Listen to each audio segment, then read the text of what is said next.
Let's get it. 580 Sports Talk is live and direct on a Wednesday. Happy Hump Day, one and all. Thanks for being here on the Sports Voice of Kansas. 580 WIBW FM 104.9. Online at 580WIBW.com and on our streaming video channels, 580 Sports Talk on YouTube, WIBW News on Facebook. However, wherever, whenever you are joining the program today, thank you so much for being a part of 580 Sports Talk. My name is Dan Lucero. We are with you for the next 3 hours before we hand it off to the Royals Baseball Network for the finale of the 3-game series at Kauffman Stadium between the Royals and the Red Sox. Once again, the Royals must win the finale to avoid being swept. That has been the case in each of their last 3 series. They'll turn to Michael Wacha to try and turn that trick tonight. Connolly Early, rookie, goes for the Red Sox on the mound. First pitch at 6:40, pregame at 6 o'clock right here on 580 WIBW. And that game will be followed by more K-State baseball. In case you didn't stay up late last night, I'm not going to lie to you, I didn't. But in case you missed it, K-State survived in the Big 12 baseball tournament and advanced. A 9-5 win over Utah last night means the Wildcats move on to take on TCU in the single elimination Big 12 tournament out in Surprise, Arizona. Once again, it is a scheduled 10 o'clock local time first pitch. That's 10 o'clock Central Time. That's 8 o'clock out there in Surprise. So we'll bring it to you. We'll join the coverage from the K-State Sports Network from Learfield immediately following Royals baseball or at the conclusion of or at the start of the K-State broadcast if it happens to be a little bit of space between the two as there was last night. So a late night doubleheader for you of baseball, the Royals and K-State right here on the Sports Voice of Kansas. Once again, I'm Dan Lucero. Spencer Dupuy will be along in the 4 o'clock hour. Brendan Wojcinski is off today. This is not a recording. The Royals lost last night. That in and of itself is starting to be an all too familiar refrain around these parts. And we are nearing the 50-game mark. Tonight will be game number 50 of the season for the Royals. And it's getting harder to talk around something. You know, I don't like to draw conclusions before Memorial Day, generally speaking. I don't draw sweeping conclusions. Try to even wait past Dayton Moore's 40-game mark to really definitively say what a team is. We have evidence of what a team has been. It's not good evidence for the Royals, but it is getting harder and harder to ignore that we just might have already arrived at one conclusion for the Royals. They don't play good baseball. And I know, one look at their record and you think that's kind of redundant, but I'll explain what I mean. This is not a team that plays winning baseball, and as such, they are not winning baseball games. They are back to a season worst 9 games under 500. The bats have gone totally limp. The pitching, actually, the piggyback outing with Falter and Avila last night went about as well as it could have, but pitching has to be perfect if you're going to win a game by 1 run, 1-0. And that seems to be all the Royals offense is capable of right now. Unsurprisingly, that was not the fate for the Royals, who ended up losing 7-1 to the Red Sox last night. So we'll talk about it. We'll also talk about, realistically, what could or what should a juggled Royals lineup look like? Because they've got to do something different. They've done something different tonight going into Game 3 of their series. Vinny Pasquantino, for one instance, isn't playing tonight. He's getting a night off. And goodness knows, after his at-bats last night, I need a night off from watching Vinny hit or try to hit. I think we all do. He's getting a night off against the left-handed starting pitcher, Connolly Early, tonight. What else, though, can the Royals do with their everyday lineup that would make some sense, that would maybe inject a little bit of life, or at least give you a better idea of what you have in your lineup moving forward? Because we are not far off. if the beatings continue and the morale does not improve, we are not far off already. Not even a Chiefs training camp yet. We are not far away, unfortunately, from having to talk about the 2026 Royals in the context of, well, what does this all mean for 2027 and beyond? Royals can change that. It's in their power. It's in their hands. They got to go win some games. Haven't been able to do that. 12-12 now in their last 24 games. And nice little run. That run is over. Now they're in the middle of another funk, just like they were to start the season. So we'll get into that. We'll also talk some Chiefs today. In case you missed the news yesterday, the Chiefs' number one wide receiver is currently in jail in Dallas County. And most of yesterday's reaction to the news was just to remark on how stupid is this guy, Rashee Rice? How dumb do you got to be to violate your probation and get yourself thrown in jail? And then Rashee Rice's representatives did some of the funniest damage control I've ever seen by leaking to Adam Schefter, oh, hey, by the way, he got knee surgery. Rashee Rice, he just had knee surgery. Which makes it even more stupid that he got himself thrown in jail. How's rehab going to go in jail? How are you going to get right on that knee 1 hour of outside time? He probably gets more outside time than that. That's just county jail. He's not doing hard time. But you get the idea, right? It's 30 days where you don't have access to the Chiefs training facility, the Chiefs trainers. You got rehab on your own, brother. Get creative. Use those bunk beds. So anyway, most of the reaction yesterday was, how stupid is this guy? How stupid can one guy be? Today, though, I sort of brushed against this while we were talking about it yesterday. But today I want to talk bigger picture here because Rashee Rice is going to be a Kansas City Chief in 2026. They're not going to cut him for this. They only ever cut one guy for one off-the-field thing. It's because we all saw Kareem Hunt treat a young woman like a football in a hallway of a hotel. And that was a point of no return, especially given that he had not been forthcoming with the Chiefs organization about what exactly had happened in that incident. So Rashee Rice is not going to get cut for being a moron, okay? If you had to cut football players for not being very smart, those guys don't go to school to play school, okay? So that's not going to happen. Not even for a violation of probation, not even for having to spend some time in jail. I don't think the NFL is going to do anything to Rashee Rice either. I would still anticipate him being on the field week one. I think the Chiefs are probably anticipating Rashee Rice being on the field for week one. So he's going to play. And from the perspective of, do the Chiefs want to win a Super Bowl this year or not? And of course, the answer to that is yes. They need him out there. This is the classic example of the guy you can't live with, but also the guy you can't live without. And that's where the Chiefs find themselves with Rashee Rice. We'll talk about that more a little bit later on in the program. We got a great guest for you today. Of course, it's Wednesday. That means it's Tim Fitzgerald at GoPowerCat.com, part of the 24/7 Sports Network. We call it the Wildcat Wrap-Up. It's sponsored by Tallgrass Windows and Doors. We'll get Fitz's thoughts on all things cats coming up at the bottom of the 4 o'clock hour today.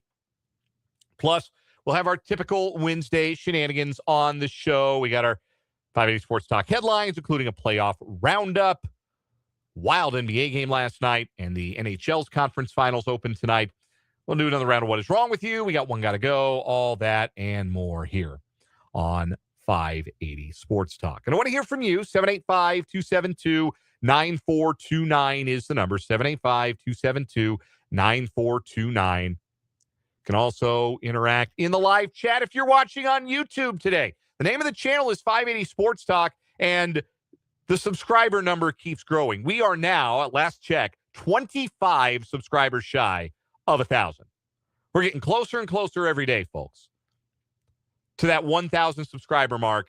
So, yes, we are starting to even more seriously take your submissions for what we should do, how we should debase ourselves. We did arm wrestling. We did karaoke. What's next at 1,000 subscribers? We're going to have to find out pretty quick because you guys keep subscribing to the YouTube channel. We love that. And if you are a subscriber or you're not, if you're not, you should be. But however you're finding our YouTube channel, if you're watching the program live, 580 Sports Talk on YouTube, hop in the chat and say hello. We appreciate hearing from those of you who are in the live chat. We got Christopher in the chat today, Mark H. and Vance and Paul and our pal from Overbrook as well. Appreciate seeing all of you folks today and look forward to having more of you join the conversation and join the 580 Sports Talk community. Again, the name of the channel is 580 Sports Talk. All right. Red Sox 7, Royals 1 last night. And I guess this is the conclusion to draw about the Royals 49 games in. More readily obvious or more comfortable to say anyhow than this team is bad, because I do not think that this team, who with a loss tonight, they would be on a, I'm trying to think, lose 3 out of 5. They'd be on a 100 loss pace. They're right around 100 loss pace right now. I don't think this is a team with the talent level of a 100 loss team. I've seen 100 loss teams. I've seen 100 loss teams in that uniform not that long ago. I know what they look like. I don't think this team, talent-wise, should lose that many games. Ultimately, I don't think they will. But they play the kind of baseball that 100 loss teams play, or at least they have for the better part of this first 49 games. Where do you start with last night? We'll start at the beginning. Royals give up a first inning run. Aside here, quick aside, I don't want to watch Bailey Falter pitch anymore. It's excruciating. I don't enjoy it. I don't even think it's so much that he's particularly awful. Like, I've seen worse pitchers in Royals uniforms. It's not pleasant. It's not pleasant to watch Bailey Falter pitch. I don't like it. Feels like he goes full count on every batter. Feels like he starts every batter 2-0. I don't like it. Don't care for it. It's not a pleasant experience right now. Anyhow, Falter starts the game, gives up a run. Royals get it right back. If you watch the bottom of the first inning, you saw a Royals lineup that had a plan for Ranger Suarez. And Suarez was compliant. He was nibbling a little bit in the first inning. The Royals made Suarez throw 30 pitches in the first inning. Lane Thomas did what Lane Thomas does. Get a hit, drive in a run with a left-handed pitcher on the mound. And the Royals could have maybe scored more. I'll be honest. Kind of thought they got hosed on that play at first base. Jack Caglione hits the ground ball to the first baseman that gets bobbled. I thought Cags won the race with Suarez to the bag. I thought the replay made it fairly clear. I was surprised that the call in the field stood and that Caglione was ruled out. That changes the terms of Starling Marte's at bat, where instead of coming up with 2 outs, coming up with 1 out and the bases loaded. Maybe that changes the whole ball game. But anyway, the Royals were patient. Royals took pitches. Salvador Perez drew a walk. And the Royals made Ranger Suarez, who had come into the game on fire, come into the game working like one of the best pitchers in the American League in his recent starts. They made him sing for his supper in that first inning. And even though he only got a run, you could see the Royals looked dialed at the plate. And then in the second inning, 10 pitches, 3 outs. That's an approach problem. That, to me, felt like, Falter gave up another run in the second. We need to score a ton of runs today. Let's get out of our game plan and let's just start hacking. And Suarez, I mean, this is to his credit. He's a good pitcher. He's an all-star caliber pitcher. And he got back on the beam a little bit, but it was as though the Royals abandoned what had made them successful and given them a chance to put together an inning in that first inning. That's a consistent issue for this Royals team. The inconsistency of their approach to opposing pitchers, game in, game out, inning in and inning out. Even within the game, it feels like it changes. Can't happen. Then you get to the base running misadventures.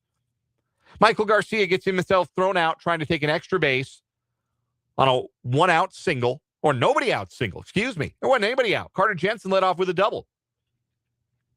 Garcia singles, tries to take the extra base on the throw through, gets himself thrown out at second base.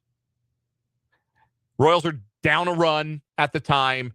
You got a chance for first and third and nobody out, and Bobby Witt Jr. coming up instead of the runner third, which, Bobby Witt Jr. got to do a better job in his at bat. He's got to get that run in. But instead, you make it less likely that you can cash in the tying run because you got to go get the extra base. And Michael Garcia, who's, I remind people, stole 37 bases in 39 attempts 2 seasons ago and was one of the Royals' best base runners, has been one of their worst for the last season and change. Witt can't get Jansen home from third. His fly ball not deep enough. Salvi hits one hard, but it's at the outfielder, and the inning ends. Then in the 6th, Lane Thomas, who, I keep telling you, Lane Thomas's presence on the Royals has not been, I think he gets treated as the bad guy, the diabolus ex machina, if you will, for Jack Caglianone's lack of at-bats against left-handed pitching, when really it ought to be Starling Marte who gets that criticism. But the Lane Thomas, Kyle Isbell platoon in center field has been, in terms of offense, in terms of not making outs, getting hits, driving in runs, things like that, it has been productive. It has worked. Lane Thomas has hit lefties. It's what he was brought to town to do. It's what he's doing. It would be nice if he would do literally anything else on a baseball field. Well, he has not. And he gets himself thrown out, trying to steal third, trying to catch the pitcher by surprise, the old caught stealing 1-5. He is the tying run in scoring position, and he gets himself picked off, essentially. It goes in the books as a caught stealing. But you saw it, you know what it was. Totally unnecessary. Just not a play that you need to make. Not a play that a smart team makes.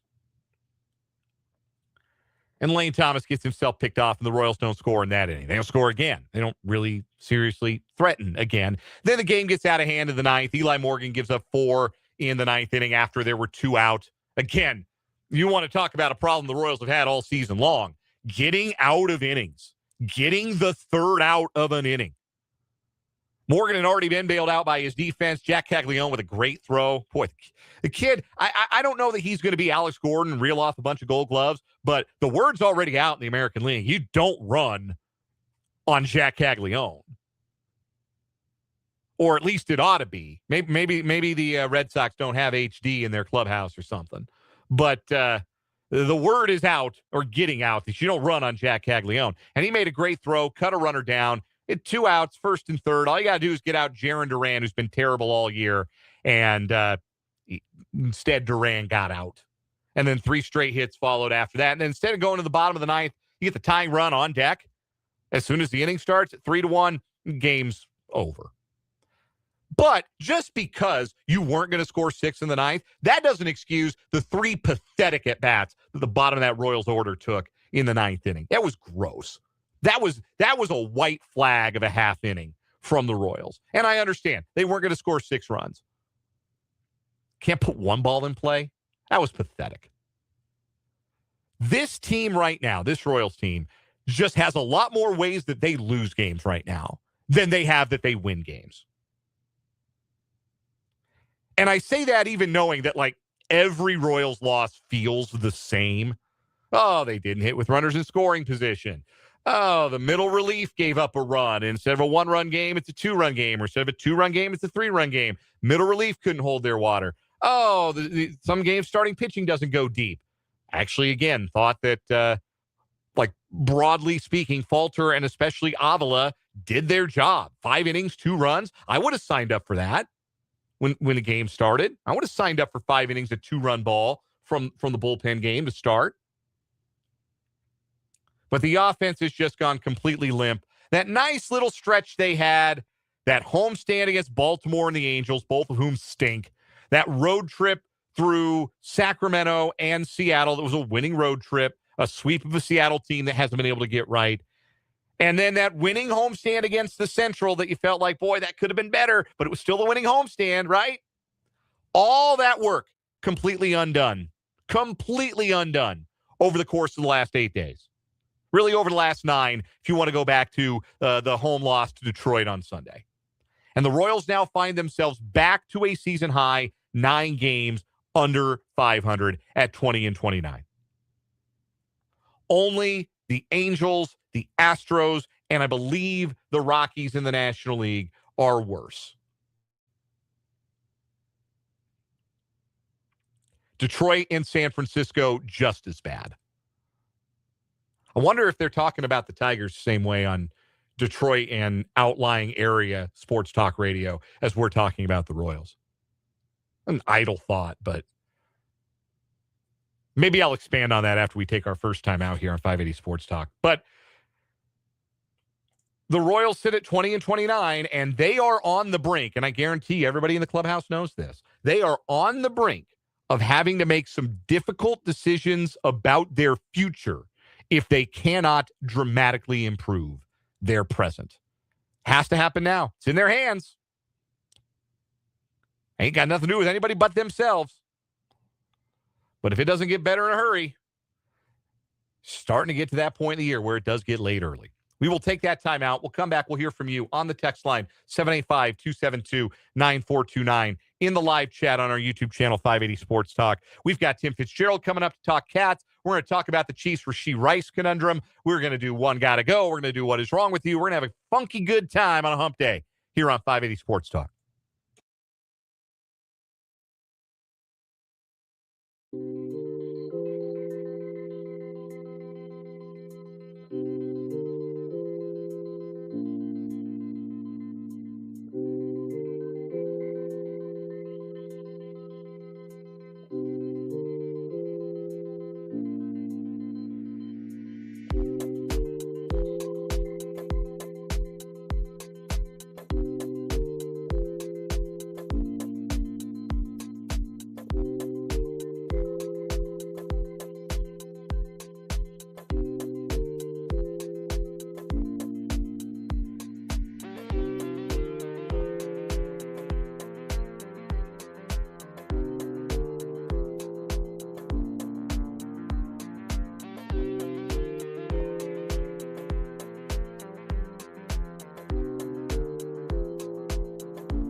.330 on 580 Sports Talk.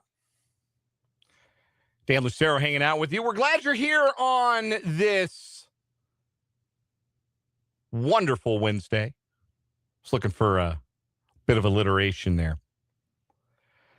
So the Royals lost last night and continue to fall further and further off the pace in the American League Central. Cleveland's played some good ball of late. The Guardians are up to 28-22, meaning that the distance now between the top and the bottom of the Central, the bottom being Detroit and Kansas City, is 7.5 games.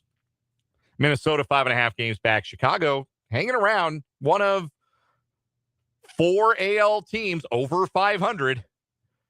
A's are 24-24. So 5 at 500 or better. Chicago, 2 games back. It's an interesting thought, right? Like, Detroit if anything, had higher expectations going into this season than Kansas City because they did go to the playoffs last year, and they did spend real money on the free agent market. Real money is relative, right? Like there's real money if you're the Mets, and then there's real money if you're like the Yankees and Red Sox, teams like that. And then there's like real money for a team that is not a major market team. But Detroit went out, they spent some real money, brought in Framber Valdez, and they kept Gleyber Torres around, and they had some serious expectations to get back to the playoffs where they've been 2 straight years, which the Royals can't say. And they got the same exact record. And at least in Detroit, you can say, well, Tarek Skubal's out. Yeah? Well, didn't you sign Valdez to deepen up your rotation? And he's been largely terrible. ERA in the 4s. Last outing, he stunk it up. What about all your offensive players other than Riley Green? Nobody's really seems to be dramatically improving there. Spencer Torkelson's below the Mendoza line. Got a whole bunch of playing time for guys who are below the Mendoza line. That's a worse offense than the Royals have. So, like, yes, you point to Skubal's out, and they're missing some guys in their bullpen too. Royals don't have their best starter or their second best starter, and neither guy has pitched to their standards. Certainly not Cole Reagan's has not pitched to his standards. You want to talk bullpen losses? The Carlos Estevez, whatever it is, injury, lack of readiness for the season, like whatever you want to call what's going on there. But he hasn't pitched an inning for the Royals this year, and that has thrown their entire bullpen into upheaval. Clearly, they didn't have a plan beyond Estevez works the 9th, and we'll work everything else out from there. Clearly not a good enough plan B in Kansas City there. So as much as, like, yes, Tarek Skubal being out is a big deal. But I think the Tigers and the Royals probably find themselves in a pretty similar place where they feel like, gosh, shouldn't we be a lot better than this? To the text line, first from the 785, playing winning baseball is the responsibility of the manager. Yeah, correct. Like, a lot of this falls on the coaching staff.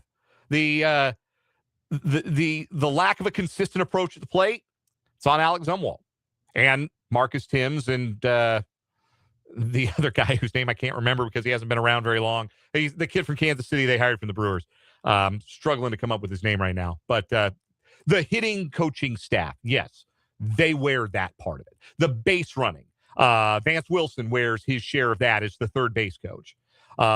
Broadly speaking, the buck stops with Matt Quatraro. And yes, the fact that this team, one thing if you don't win, one thing if you're in a rut, but when you don't play well, when you play poorly, that is the kind of thing the manager has to answer for. Another one from the 785. Tell the staff stops relying on analytics. This team is going to continue to be garbage. And Bobby Witt Jr. and Maikel Garcia will leave because the front office won't surround them with talent. I'm not going to go in for the doomering about guys leaving the team after 49 bad games. I'm gonna pump the brakes on that particular line of thinking.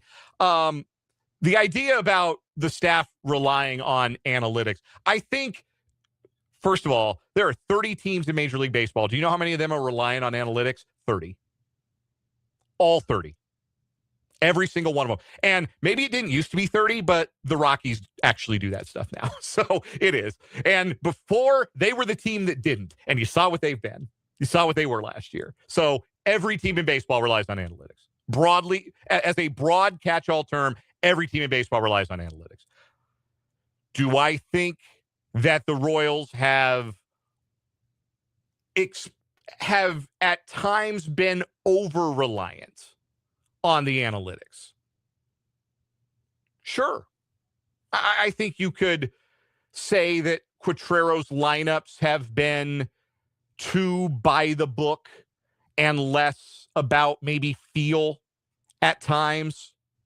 I think for the better part of the last little while, just, running guys who are visibly struggling out there every single day and being too dependent on the strict platooning rather than just, stay with the ones that work. Thomas Isbell platoon is working. Go roll with it. But yes, I do think that there is at times an over-reliance on the numbers. Again, if we want to use the broad catch-all term analytics. Like, there's that extreme, and then there's, Ned Yost batting Alcides Escobar leadoff because it felt good to do. And he's going to swing at the first pitch because he likes doing that. And then that team winning a World Series. That team didn't win the World Series because Alcides Escobar batted leadoff. That team won the World Series because they didn't have any easy outs. Even Alcides Escobar, who made a lot of outs, was not an easy out. And also they had maybe the greatest bullpen in a generation. So there was that too. But I know we think back on the Ned Yost years and we think about a manager, there's a guy who went by gut feel. Well, yeah, there was some of that. But also, that team had a lot of really good, when they won, because Ned Yost also presided over some pretty crummy teams. And don't remember that if the Royals had not won the 2014 wildcard game, there was going to be a riot at the steps of Kauffman Stadium. The way that the middle of that game was handled with regards to poor Yordano Ventura getting thrown out there to allow Oakland to beat him up and expand the lead. People wanted Ned's head on a pike in the middle of that game. Don't think I don't remember. I was here. I was covering the team. I was doing radio in Wichita. I remember that, okay? It wasn't all roses for Ned Yost. But when his teams were good, it was because they had a bunch of good players. A bunch of good players. More good players than this current Royals team has. Certainly a better bullpen situation, which meant that you could win a bunch of 3-2 games. Because as long as you had 3 before the other team did, they weren't getting a third off of HDH.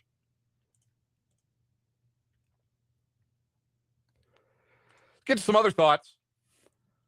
Christopher asks, who's dumber, Rashee Rice or Royals base runners as a collective?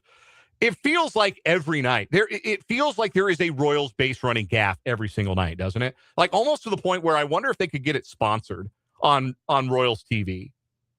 They've got the what a burger, what a play. They could do what a burger, what a doofus. Here's Lane Thomas trying to steal third as the tying run in the 6th inning of a 1-run game, trying to steal third, getting caught by the pitcher. Long as the pitcher keeps his cool, you're not stealing that base. Pitcher kept his cool. Lane Thomas didn't steal that base. The Royals TV can have that one for free. What a burger, what a doofus. I don't know. I'm not going to give them any more free ideas. That's the only one that's the only one that they give for free.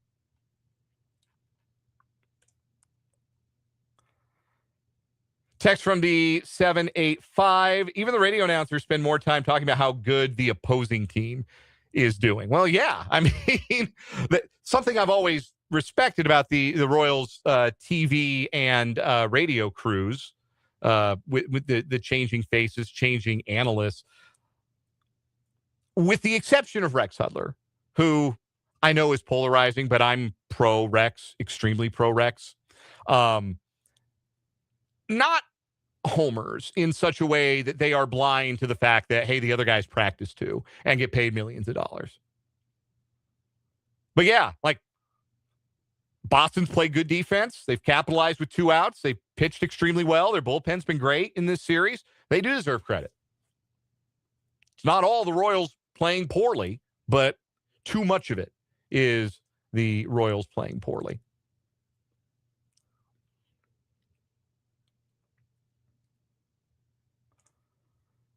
Paul in the YouTube chat. Things the Royals do well. Number 1, Bobby Witt Jr. Number 2, end of list. Yeah. So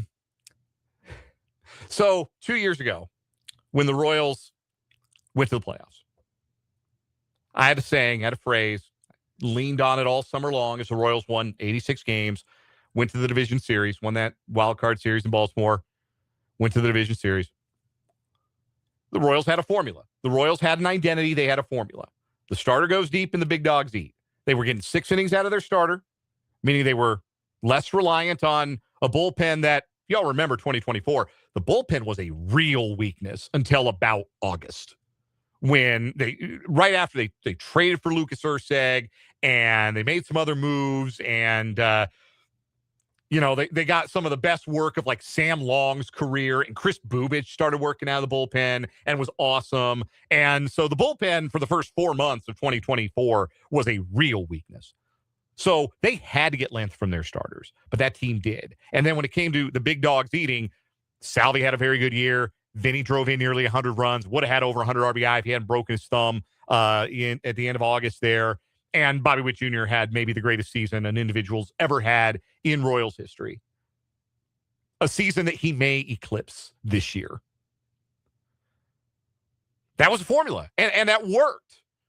That's a fine line to tread, but the Royals walked that line all year long. Also, they hit like 280 with runners in scoring position as a team. That, as it turns out, was also extremely helpful to the cause. But yeah, you look at this year, like we say that the lineup broadly is improved over the last 2 years. Well, yeah, right up to average. Now it toes the line at being average. Improved to average is still just average. Average collection of hitters. Could it be above average if Pasquantino were closer to career norms? If Perez were closer to career norms? Yeah, it probably would be. But those guys aren't. So an 8. The bullpen is not real good. The starting pitching, fairly ordinary right now, especially without the one guy who you could count on. Well, count on is a relative term, but the one guy you felt like could be an ace, who could go toe-to-toe with anybody, and you felt good. There's one guy the Royals have where you see his name on the probable starters, you almost think it doesn't matter who he's going against. This is win day for us. That was Cole Reagans. That was him in 2024. He hasn't been that guy since. Been that guy in fits and starts. He was kind of that guy in September last year with a reduced workload coming back from injury, but he certainly hasn't been that guy this year, and now he's hurt.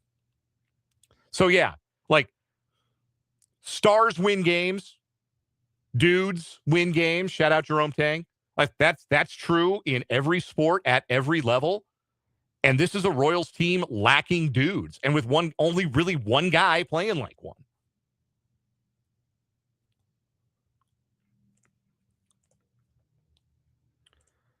One more thought before we take another break here. Chris in the YouTube chat asked, if the Royals are so bad, why do you spend so much time on them each day? Well, for one, have you noticed everybody else in the text line and the chat wants to talk about them too? That's part of it. Number two, OTAs aren't for another 8 days. So I promise we'll go if they're still losing in 8 days, we'll go wall to wall Mahomes and OTAs. We'll cover OTAs like it's week 1. Believe you me, we've done that before. We know how that goes. I know how that goes around here. But I also think it speaks to the fact that, yes, we collectively had some real expectations for this baseball team that they're failing to meet.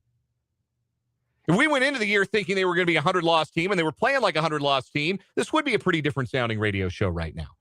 But y'all are frustrated. Y'all want the manager fired. Y'all want the hitting coach fired. Y'all want to see better baseball. I'm right there with you on the last one. And I'm starting to think there need to be some conversations. Again, you're getting to the point where you're no longer looking short term. You have to start thinking long term. You have to start thinking 2027 beyond if you fall further and further out of this race. The American League is so bad, it may not let the Royals fall far enough out of the race to really have those conversations. And look, nobody is putting out the for sale sign on their front yard until at least mid-June. So that's about realistically how long the Royals have to really get this thing turned around. But we're not seeing evidence on a night-in, night-out basis that they're going to. Maybe a lineup shakeup is the answer. I'll tell you how I would draw up the lineup against right-handers. Well, against both hands. If I got the pen to write the lineup card when we come back on 580 Sports Talk.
Back on 580 Sports Talk, a text from the 785 suggests that instead of the Royals, we could talk playoff basketball and hockey. I'm so glad you brought that up. That's what the playoff roundup is for, coming up during headlines in the 5 o'clock hour on 580 Sports Talk. That, in the biz, is what we call a tease.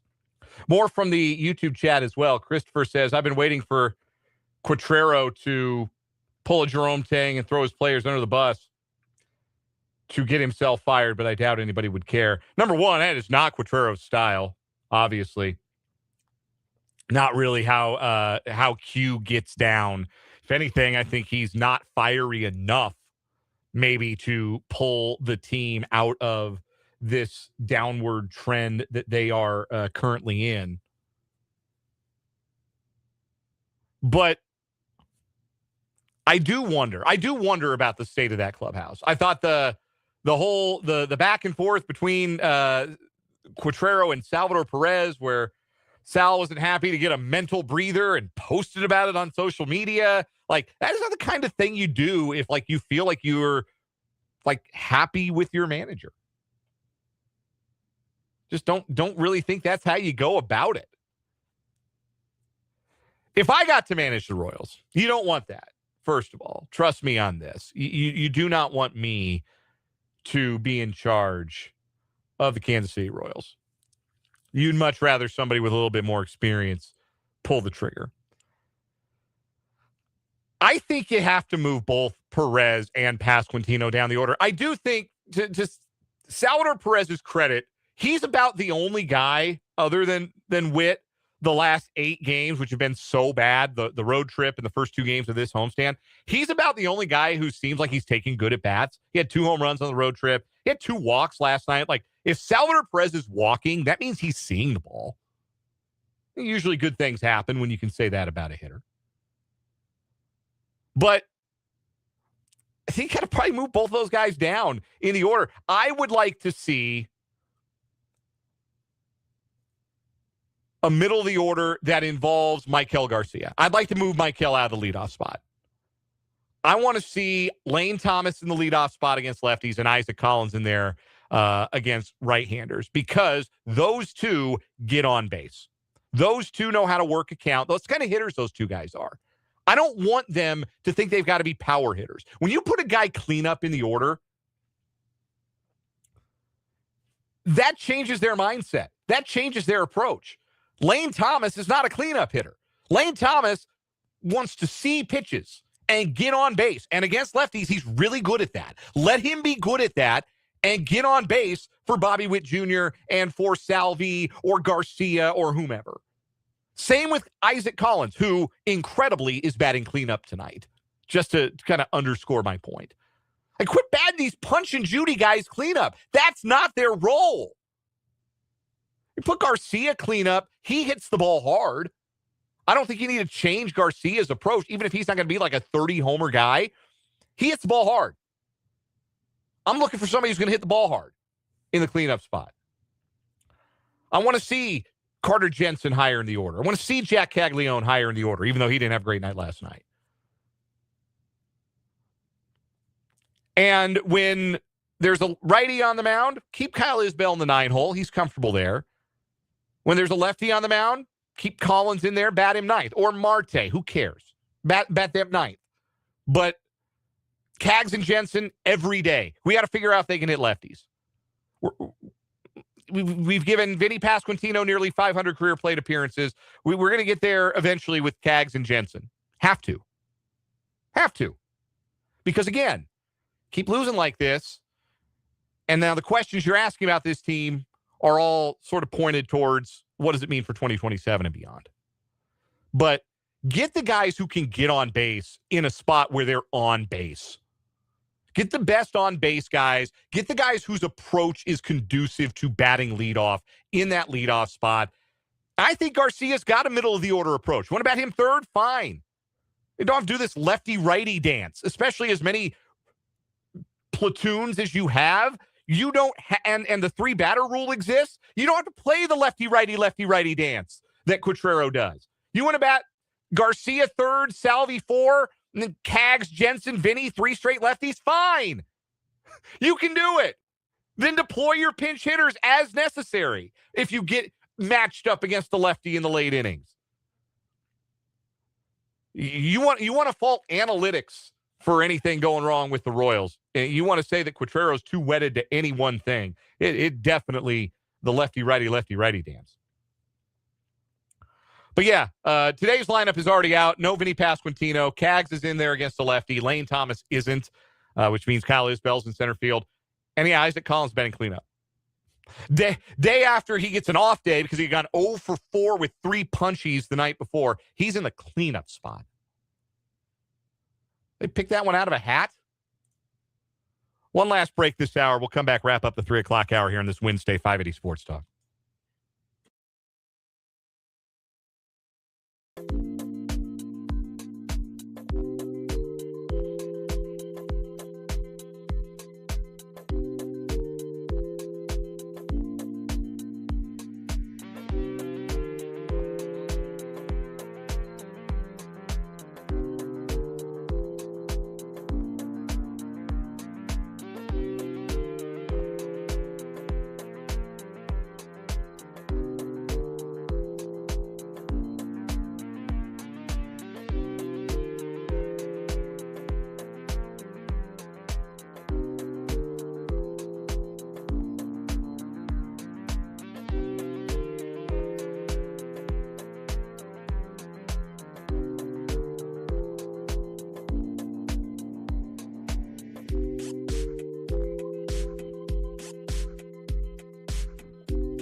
.355 on 580 Sports Talk. You know, I was thinking about it during the break.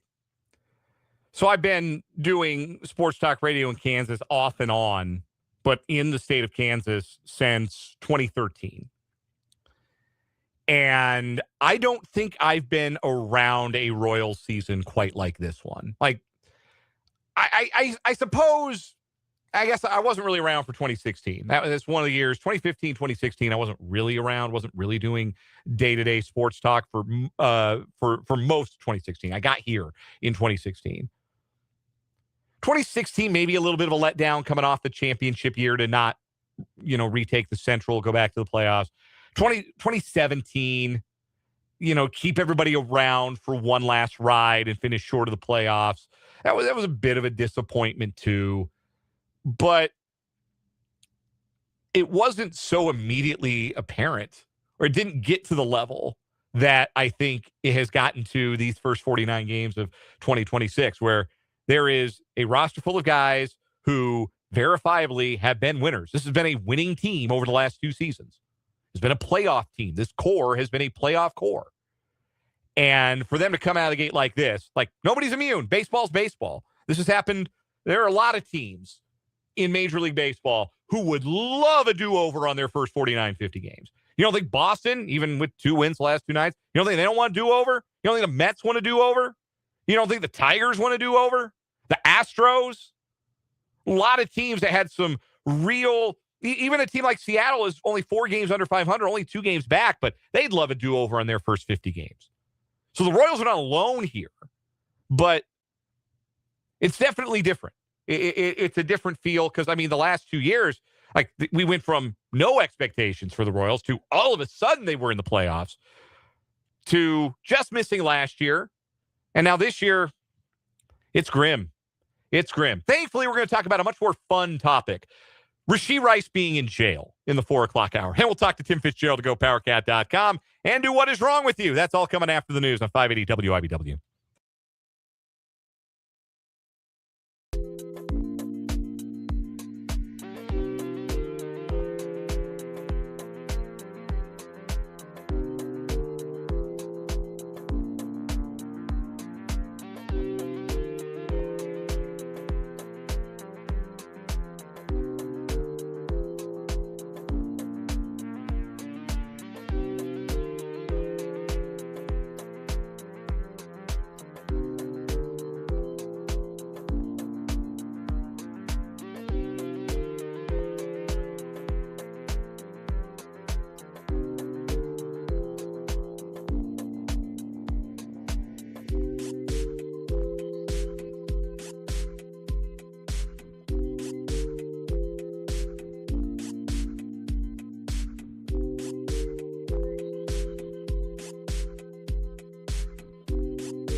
Well, let's get it. Hour number 2 of 580 Sports Talk on this Wednesday afternoon. Thanks so much for being with us on the Sports Voice of Kansas, 580 WIBW, FM 104.9, online at 580WIBW.com, and on our streaming video channels, 580 Sports Talk on YouTube, WIBW News on Facebook. Dan Lucero, Spencer Dupuis with you for the next 2 hours. We're off at 6.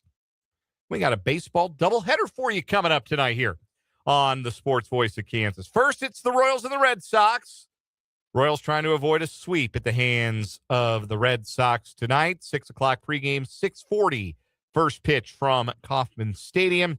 Right-hander Michael Wacha for the Royals. Left-hander Connolly Early from the Sox.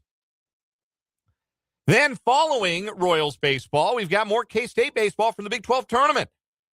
K-State victorious late last night over Utah. They'll have another late one from Surprise, Arizona tonight against TCU. First pitch scheduled for 10 o'clock Central Time. We'll have it from the K-State Sports Network from Learfield. If K-State wins, then I think we're going to have a pretty short program on Thursday. Because if they win tonight, No, we'd be off at 6 like usual. That is, I'm seeing local times here. It is 8 o'clock local time for K-State TCU. That is local time. That is Mountain time. I'm sorry. So, Mountain Standard. So, 2 hours back of us. Yeah, it looks like unless they would make it to the championship, they're stuck in that 10 p.m. No, if they win tonight, they play at 6:30 tomorrow. And we would bring that one to you because the Royals are off tomorrow. They would play West Virginia if they won. So, no such luck for those of you wanting to hear K-State baseball instead of us potentially tomorrow. Oh, but like I said, when we brought it up yesterday, we'll get to more of this in headlines. But I don't think it's out of the question K-State does win a couple more games here, makes a little bit of a run in the tournament. You just never know. They got enough individual talent in a single elimination tournament. You can't really rule them out. Coming up this hour, we're going to talk about a bit of a catch-22 that the Chiefs are in with their number 4 who catches passes. That was kind of clunky, but go with me. We're going to talk a little bit more about where the Chiefs go from here at wide receiver, where they go from here with Rashee Rice. We've also got another round of What Is Wrong With You. And at the bottom of this hour, it's the Tallgrass Windows Indoors Wildcat Wrap-Up with Tim Fitzgerald of GoPowerCat.com, part of the 24/7 Sports Network. We'll get Fitz's perspective on all things K-State, as we always do on Wednesdays at the bottom of the 4 o'clock hour. Want to hear from you on the text line. 785-272-9429 is the number. That is 785-272-9429. Can also interact with us in the live chat on our YouTube channel. 580 Sports Talk, name of the channel. We've seen some regulars, also seen some irregulars, some folks who don't always comment, but some new faces, some irregular faces, if you will. Not that your face is irregular or your picture, your icon is irregular, just that, we don't see you all the time in the chat. So we appreciate those of you who are popping in, maybe for the first time in a while. Stay a while. Help grow the 580 Sports Talk community. We appreciate hearing from you in that live chat on our YouTube channel, 580 Sports Talk. 24 subs away. Do we add another today? Yes. During the program. So, yeah, we're 976. 24 shy of 1,000. Getting closer and closer every single day. To wrap up the thought on the Royals, had a text from the 785 came in right before the end of last hour. Maybe a coach firing, managerial firing needs to happen sooner rather than later. A lot of people are going to point to the Phillies, right? Because Phillies, they lost last night, but they are over 500.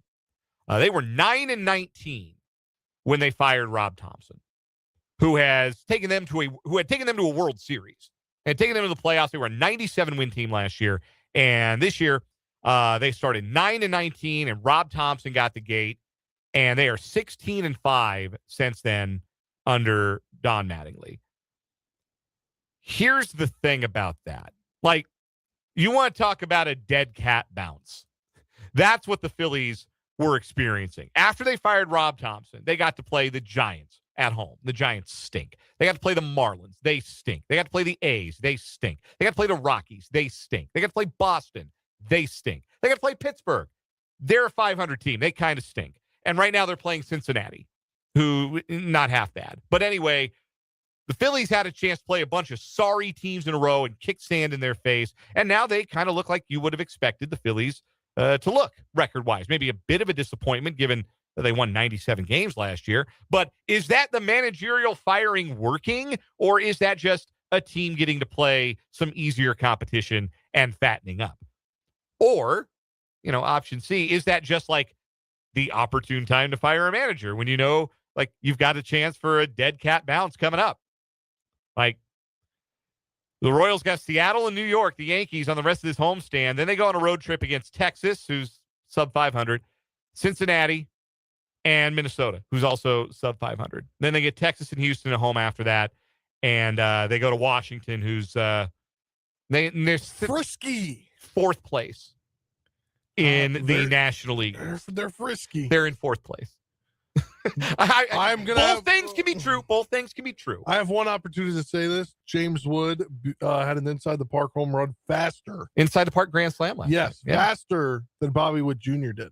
I'm sorry. Washington's in third place. My mistake. Yes. Come on, get it right. Put some respect on the Nationals. The intern responsible for that information has been fired. So there are some games ahead on the Royals schedule where you could look and say, okay, that's a series they ought to be able to maybe make up a little ground. If the Royals are going to think about a managerial change, and again, like, this is trending towards being the kind of team where that would make some sense, both from an underachieving perspective and from they don't play very good baseball perspective. Like, they don't play heads up baseball. They don't appear to be a team. Like, you can always tell in other sports, yeah, that team doesn't look well coached. Like, baseball's a little different, right? It's a little different. This is probably the sport where your manager has the least amount of influence on, like, how the game goes. But when you repeatedly make base running mistakes, you repeatedly make the same wrong plays, the same kinds of losses over and over again. That is the kind of thing where... And the fans are scrutinizing managerial decisions. Yes. Now, like I said earlier in the year, like, Boston and Philadelphia fired their managers in April because Boston and Philadelphia play in Boston and Philadelphia, and in the Boston and Philadelphia media markets in front of Boston and Philadelphia fans. Kansas City ain't Boston or Philadelphia. So it takes a little bit more. But, like, we're not far away. Let's just say that. I'm not driving a nail in anybody's coffin today, but we are not far away. Like, you look in Royals history, when have they made midseason managerial changes? They did it in 1970. Only their second year. That was kind of wild. I don't know what was going on there. They had a new manager than they did from their first year. I don't know enough about the 1970 Royals to tell you why they fired Charlie Metro and went with Bob Lemon. They fired Jack McKeon midway through 1975, hired Whitey Herzog. That proved to be a pretty good idea. They fired Jim Fry in 1981 when they were 10 games under 500, and Dick Hauser helped them get to the playoffs in the second half of that strike year. They fired Billy Gardner in 1987. They were 2 under 500. John Wathan got them back over 500, but they didn't make the playoffs. They fired John Wathan, 37 games in 1991. Hal McRae got them to 82 and 80, but obviously didn't make the playoffs. Bob Boone got fired right at the midway point in 1997. That didn't change anything. Tony Muser was actually worse. They fired Muser 23 games into 2002. I don't know how he made it that long in the first place. They fired Tony Pena 33 games into 2005 after they'd lost 104 games the year before. They fired Trey Hillman 35 games into 2010. And that's it. That is your short history of Royals managerial midseason changes, not including, obviously, the tragic situation with Dick Hauser. I don't know if there's anything to be gleaned there, and certainly this is a completely different front office, but you can see 49 games is not always too early to make a decision on that kind of thing. Again, 785-272-9429 is the number. 785-272-9429 is the number to text. Had a texter ask, well, why aren't we comparing the Royals to Boston? Because they turned things around. Have they? Yeah. They're one over 500 under Chad Tracy. Like they were 6 under 500. They're 7 under 500 when they fired Cora. They're 6 under 500 now. I don't believe that has been a dramatic turnaround. And they were, what were they? They would have been 8 games under 500 before they had the privilege of playing the Kansas City Royals. So the Phillies are the comparison because that is the team for whom the managerial firing has obviously worked. And I'm using air quotes there. But did it work because they fired the manager, or did it work because they got to play crappy teams? Probably a little bit of both. Probably more column B than column A. Anyhow. 580 Sports Talk on YouTube as well. You can jump in the live chat. I cannot get over, this is what I really want to talk about this hour. I cannot get over how funny it is. We were probably off the air for about 20 minutes yesterday. And I get the notification from the ESPN app from Adam Schefter. The note that Rashee Rice had knee surgery a week ago. Little cleanup procedure.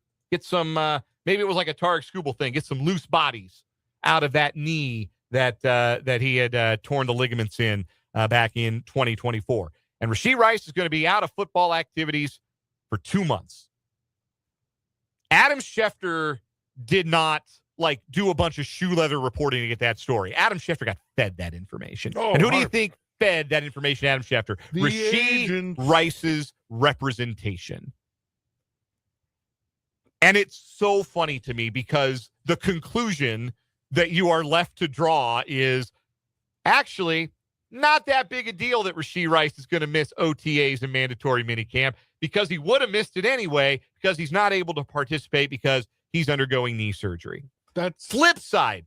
Doesn't it make it 100 times dumber that you would get yourself hauled off to jail a week out of knee surgery? Yeah. How are you going to do your rehab in county lockup? How dumb can you be? This does not make your client look good. Oh, hey, not a huge deal. He wasn't going to be running around catching those passes at OTAs and minicamp anyway. So it's not a huge deal where he spends that time, really. Whether he's at the team facility or the lockup, missing OTAs is missing OTAs, right? No, it's not. He just won't be getting world-class rehab from the Chiefs trainers. Schefter came on. That's the only thing. Schefter came on with somebody today. I don't remember who it was. It might have been McAfee. It was McAfee. It was a McAfee. He was on McAfee today. And said something to the effect of, well, if Rashee Rice knew he was going to go to jail, he wouldn't have gotten the knee surgery. Yeah, you think? Just further and further evidence. We are not talking about. I don't know, man. We might be talking about the dimmest bulb in the box. It's in your probation to not smoke weed. And what do? You go and smoke weed. You know precisely what you cannot do if you would like to remain a free man. And to go in and do it is just mind-bogglingly stupid. But here's the problem that the Chiefs wind up in. Here's the problem. And I'm going to express the problem with a series of 3 numbers. Those numbers are 108, 1,243, and 8. And those are Rashee Rice's catches, yards, and touchdowns from the date of his first start as a Chief, which is week 7 in 2023, to his last full game before the torn ACL, which is week 3 in 2024. Conveniently, including the 4 playoff games in the 2023 season, that is a 17-game sample. That is a full regular season's worth of games in which Rashee Rice caught 108 passes for 1,243 yards and 8 touchdowns. And those are number 1 wide receiver numbers. And not just anybody can put those numbers up, even with Patrick Mahomes as their quarterback. Don't believe me? Go look at the numbers Chiefs wide receivers were putting up in 2023 and in 2022. Nobody was touching those numbers. That's what Rashee Rice was becoming before the injury, and that is what the hope coming into 2026 was, that Rice could recapture being a year removed from his torn ACL, or year further removed from his torn ACL. And that would not be unheard of for a player to have taken an extra year before they recapture some of that old form. Not everybody is Adrian Peterson, right? And they're the exact same guy right after the ACL surgery than they were before. For a lot of guys, like I think Cortland Sutton's a really good example in the Chiefs division of a player who had the ACL tear and came back and wasn't quite the same, and since then has resumed basically being the same guy that he was. He's had back-to-back 1,000-yard seasons now for the Broncos, where he had a 1,000-yard season the year before he tore his ACL. So it maybe even took an extra year beyond what we're talking about with Rashee Rice. Well, was it that, or was it the crumb bums he had thrown him the football? You know, that's up for debate. But that's an example of a guy who had the torn ACL, and he tore it week 1, I think, in 2020. And in 2021, he came back, and his numbers were well diminished, well beneath his previously established level, but has gotten back, at least production-wise, to what he was before the injury. The hope was, the belief was, and the Chiefs entered this offseason clearly hanging on to that belief. Otherwise, they would have done something about the wide receiver position before it got to the point that Rashee Rice was chilling in jail during OTAs, where they would have addressed the wide receiver position a lot more meaningfully than they have. They believe that number 1 wide receiver Rashee Rice is still there and can come out and has enough chemistry with Patrick Mahomes to produce at the level that any team with designs on a championship needs their number 1 wide receiver to produce at. And there is not anybody you're going to go get that you can realistically fit under the salary cap without the kind of gymnastics I'm not even capable of imagining. Yeah. Who's going to be able to put up those numbers? Like Albert Breer today said that the Chiefs would consider trading for A.J. Brown, which first, dynamite drop in, Albert. I mean, that's why they pay you the big bucks. Second of all, A.J. Brown's cap hit for 2026 is $23.4 million. Now, you got an out in 2027 with $35 million worth of dead cap, or you can pay him 22.7 again, 22.7 cap hit in 27, 27.6 cap hit in 2028 when he's 31 years old, 29.3 cap hit in 2029. How do the Chiefs add that to their current salary cap situation without some serious maneuvering? I don't think they can. That's the problem there. Like, Brian Thomas could probably be had for a lot cheaper. I think, honestly, that is a phone call if I'm Brett Beach I would make. I would see if Jacksonville would part with Brian Thomas for a 3rd-round pick. I think you might be able to do that. Problem with that, Brian Thomas went from 87 catches as a rookie to 48 as a second-year player. Like, is he going to be a number 1 caliber wide receiver in a brand new offense for 2026? No, he is probably not. You think Xavier Worthy has number 1 wide receiver production in him? I don't. You think Tyquan Thornton, year 5 breakout? Tyquan Thornton, yeah, that happens all the time. No, I think those are both nice players who I think help the Chiefs. I am higher on Worthy than probably, and I think Chiefs fans as a whole are probably higher on Worthy than the outside world is on Worthy. But I think there is at least a good player, a productive player there, but not a number 1 wide receiver. That you'd really have to be wearing the Chiefs Kingdom color glasses to think that's a number 1 wide receiver. Yeah. So this is where the Chiefs are left with. Rashee Rice, a very dumb young man. But the Chiefs don't cut people for being dumb as long as they can play football. Nobody does. And I don't think there's any NFL suspension that would be forthcoming that would be so substantial as to keep Rice from playing a lot of football in 2026. Like, remember, they don't suspend for weed anymore. They stopped doing that. And I don't know how they consider probation violations when you're talking about a previous offender in the personal conduct policy, especially if the probation violation is for something that the NFL doesn't suspend for anymore. So I would still think that Rashee Rice is going to be eligible to play 17 NFL games in 2026. I'm more worried about the knee than a suspension, if we're being honest, especially as a texter points out from the 785, no rehab and inedible food. That's a winning combination for getting ready for a season, if I ever heard one. No, that's a fact. That's a fact. That's a great text. I'm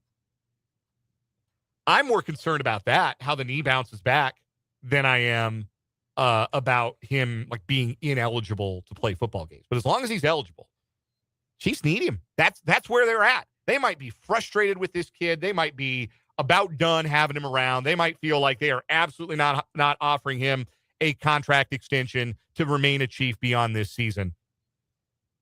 But that's the other part of this, and a bigger conversation that you have to have if Rice does produce at a high level in 2026. Do the Chiefs have a choice? Do they have to just ride with this guy and hope that at some point, as Mark B asked in the YouTube live chat, at some point he gets religion, either in a literal or a metaphorical sense, and starts making some better decisions off the field? Look, I don't know about you, but if I was making a series of decisions in my life that culminated with me getting hauled off to jail for any amount of time, 30 days, 30 minutes, I'm doing a serious look in the mirror after all of that. And I long hope nights in the jail cell. You got a lot of time to reflect. A lot of time to reflect. A lot of time to do some sit-ups and play some cards, play some solitaire. You get a deck of cards and reflect. And hopefully there's somebody in his ear. But this is a guy now that's appears stuck on team can't get right. But if he's on the field and he can play, Chiefs need him if they're going to go win a Super Bowl. That's just a fact of the matter. This whole idea of, cut bait with him. Like, I'm sympathetic to anybody who feels that way. You don't want to be associated with this guy. You're tired of the Chiefs associating, as they so often have over the last decade or so, with layabouts and scalawags. I understand that perspective. But maybe the Chiefs can't live with Rashee Rice. But for 2026, they can't live without him. Yeah, I've seen some people on Twitter be like, well, he's going to jail just for weed. Like, come on, man. No, this guy knew it. It was outlined in the terms of his probation. You cannot have drugs in your system. Yeah, put the weed aside. It's a probation violation. Yeah. He did a thing he was not allowed to do. Set aside what that thing was or its legality in some states and not in others. Put that all to the side. He had a laundry list of things he could not do, and he did one of them, and now he's in jail. Exactly. We'll take a break. We'll come back with What Is Wrong With You, then Tim Fitzgerald to GoPowerCat.com for the Wildcat Wrap-Up, sponsored by Tallgrass Windows and Doors. That's next on 580 Sports Talk.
So what is wrong with you time on 580 Sports Talk? Two news stories competing today, trying to take down our current weekly champion. Call your landmine lady.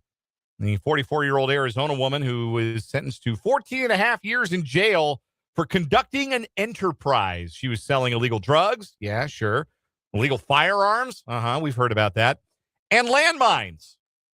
We have lots of questions, unanswered questions. Yep. About the landmines. We just don't have a lot in the way of an explanation as to where did she get the landmines? Who was she selling the landmines to? How many landmines did she have?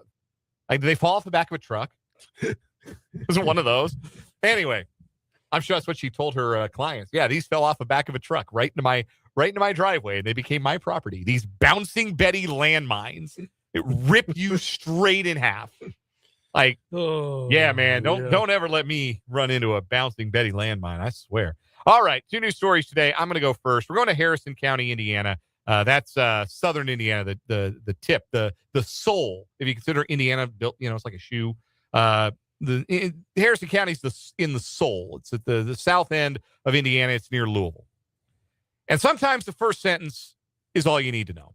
An Indiana man is behind bars after police say he was found dancing in the roadway while holding a rare box turtle and carrying methamphetamine. I mean, it's all there, right?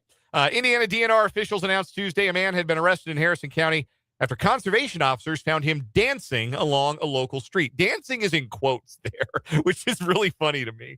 The man was reportedly holding an eastern box turtle, which DNR said is illegal. Eastern box turtles are long-lived, slow to mature, and have few offspring per year and may not be collected from the wild. The man was reportedly found to be carrying both meth and drug paraphernalia. DNR said the man was arrested on drug charges and booked into jail. The turtle was reportedly unharmed. Conservation officers released the animal near the area where it was removed and returned it to its natural habitat. It's very funny dancing in quotes. Like, was he just kind of like, was he dancing like my son dances? He's like not yet 2, and he'll just like spin in a circle and hold his arms up. Is it that kind of dancing, or was it choreographed here? Was he cranking that Soldier Boy? Was he doing the Dougie? Was he hitting the Quan? Like what exactly could he been doing? How much have I dated myself by referencing those as dances?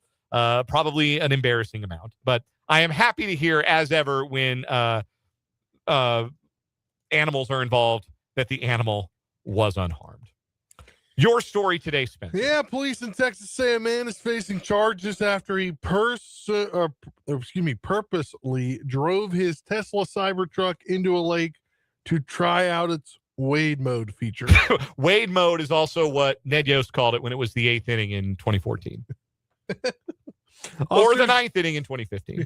Officers with the Grapevine Police Department responded Monday night to a boat ramp at Grapevine Lake where they found a Cybertruck in the water. Police say the driver admitted to purposely driving into the lake in order to try out the Wade mode feature, which lets the Cybertruck drive through. Wade mode is what happened in the final 4 games of the 2006 NBA Finals. Wade mode allows shallow drivers to drive through shallow rivers or creeks. It seems to not work out when a vehicle becomes disabled because you put a battery-powered vehicle. Wade mode becoming disabled is why K-State lost to UC Irvine in the first round of the 2019 NCAA tournament. I'm on fire today. These are heaters, guys. Yeah, everybody in the Cybertruck did make it out safely. The local fire department got it out of the water. The unidentified driver was arrested and is facing various charges. So he remains behind bars. So Wade mode lets the Cybertruck drive through shallow rivers or creeks. And he drove into a whole ass lake. 32 inches of water. Thought it would go. Anybody watching you, dude, what are you doing? Hey, it's cool. I'm going Wade mode. We got Wade mode. Don't worry. I am engaging Wade mode. This is what happened when the Rockies tried to engage Wade mode in 2019 and 2020. It ended up being a really bad idea.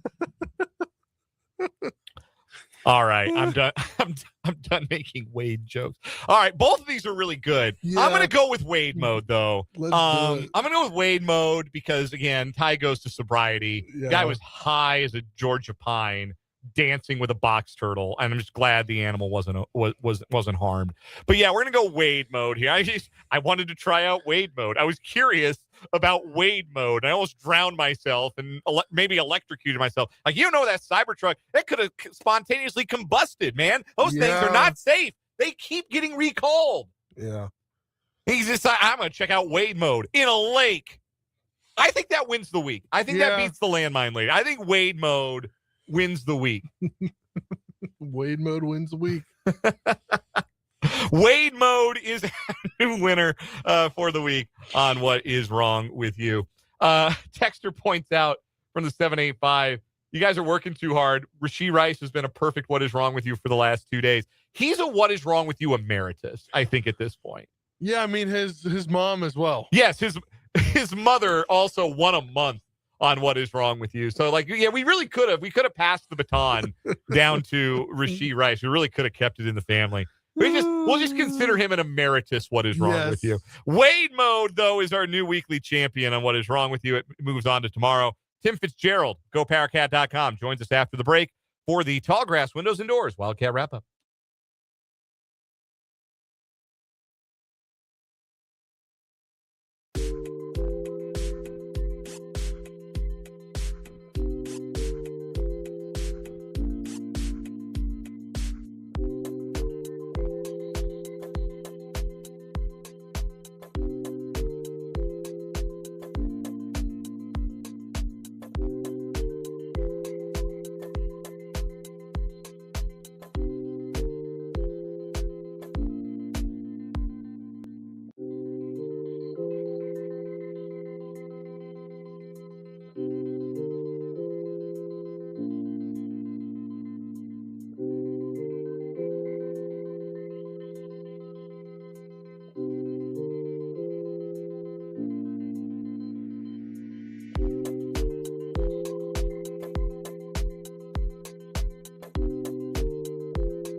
We are joined on the Fleming Place Wine and Spirits hotline by Tim Fitzgerald, publisher at GoPowerCat.com, part of the 24/7 Sports Network, for the Wildcat Wrap-Up, sponsored by Tallgrass Windows and Doors, who provide high-quality products at affordable prices. You can check out their showrooms in either Wamego or Lawrence, or visit them online at tallgrasswindows.com.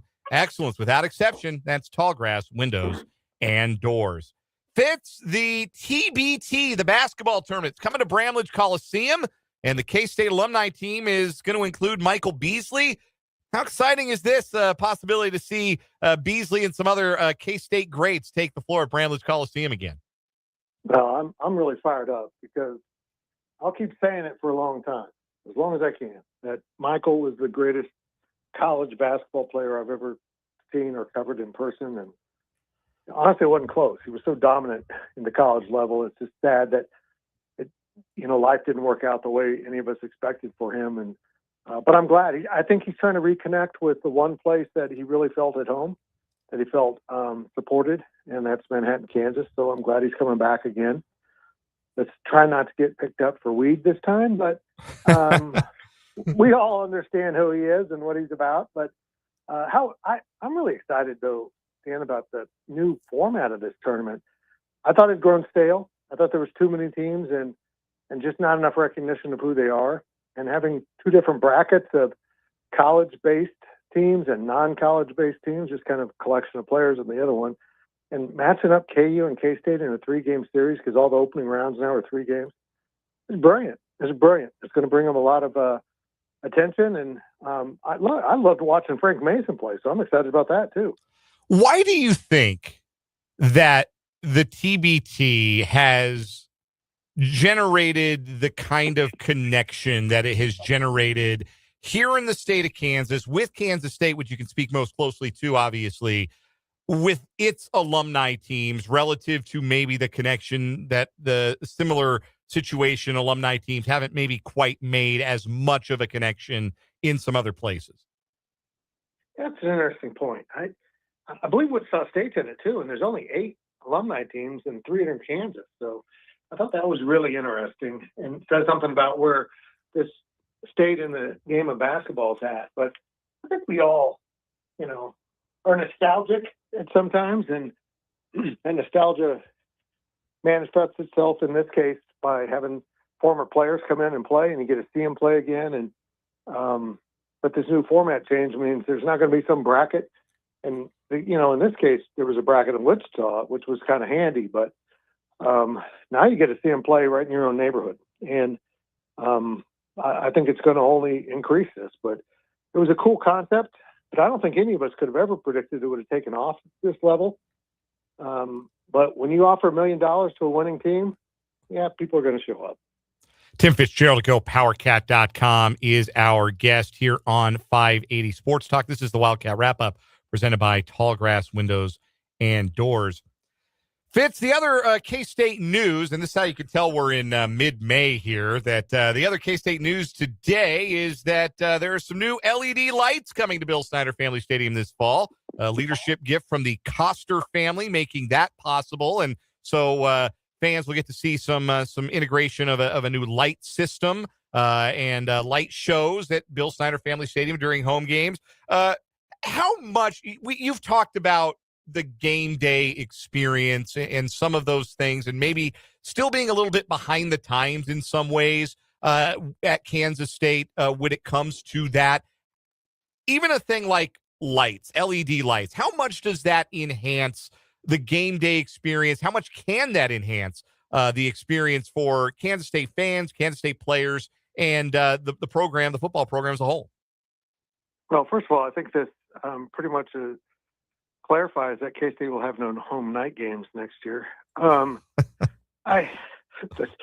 funny. I'm always got a conspiracy theory. Right. No, I think this is really cool. And this is a part of the entertainment of college football. And we've seen these things go on at other places. Some might see it as a distraction from the game, but take it from me, I understand this very well. We're all attention deficit disordered in some way. And the more bells and whistles you can add at a game, the more you'll hold people's attention. And, maybe if you're doing halftime light shows to go with the band, maybe more people stick around and quit boozing at their car at halftime. But all the beer sales in the stadium would help, but they're not going to do that yet either. Not going to do that yet, but maybe exploring adding that as a possibility. Gosh, Fitz, we've talked about trying to generate revenue for Kansas State athletics. This feels like a no-brainer. Why couldn't they start tomorrow offering alcohol sales at Bill Snyder Family Stadium? Brother, I don't know. I'm not sure what's going on with this. It looks like they've renovated the northeast corner of the stadium. It's above the visitors tunnel that was originally supposed to be the band area, right, but it wasn't big enough. It looks like they put chair backs in there, and I think they're going to have some kind of beer sales for that section. Now, how that makes sense that nobody else can have beer sales, but these people watching the game can, I don't know. I'm going to have to ask some questions about it, but this is another revenue stream that K-State is ignoring, even if it's a small one. But if you string enough small revenue streams together, you've got something. Yeah, I don't know, but I'm oddly fired up about the lights, though. It's And part of it is purple is a really cool color for those light shows because it's not too bright and yet it's very noticeable.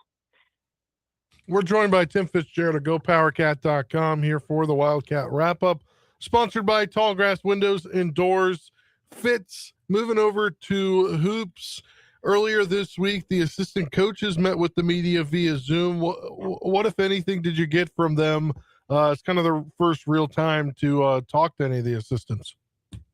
They're really good dudes. You can tell that. Interesting mix of young guys that are go-getters and some more veteran guys.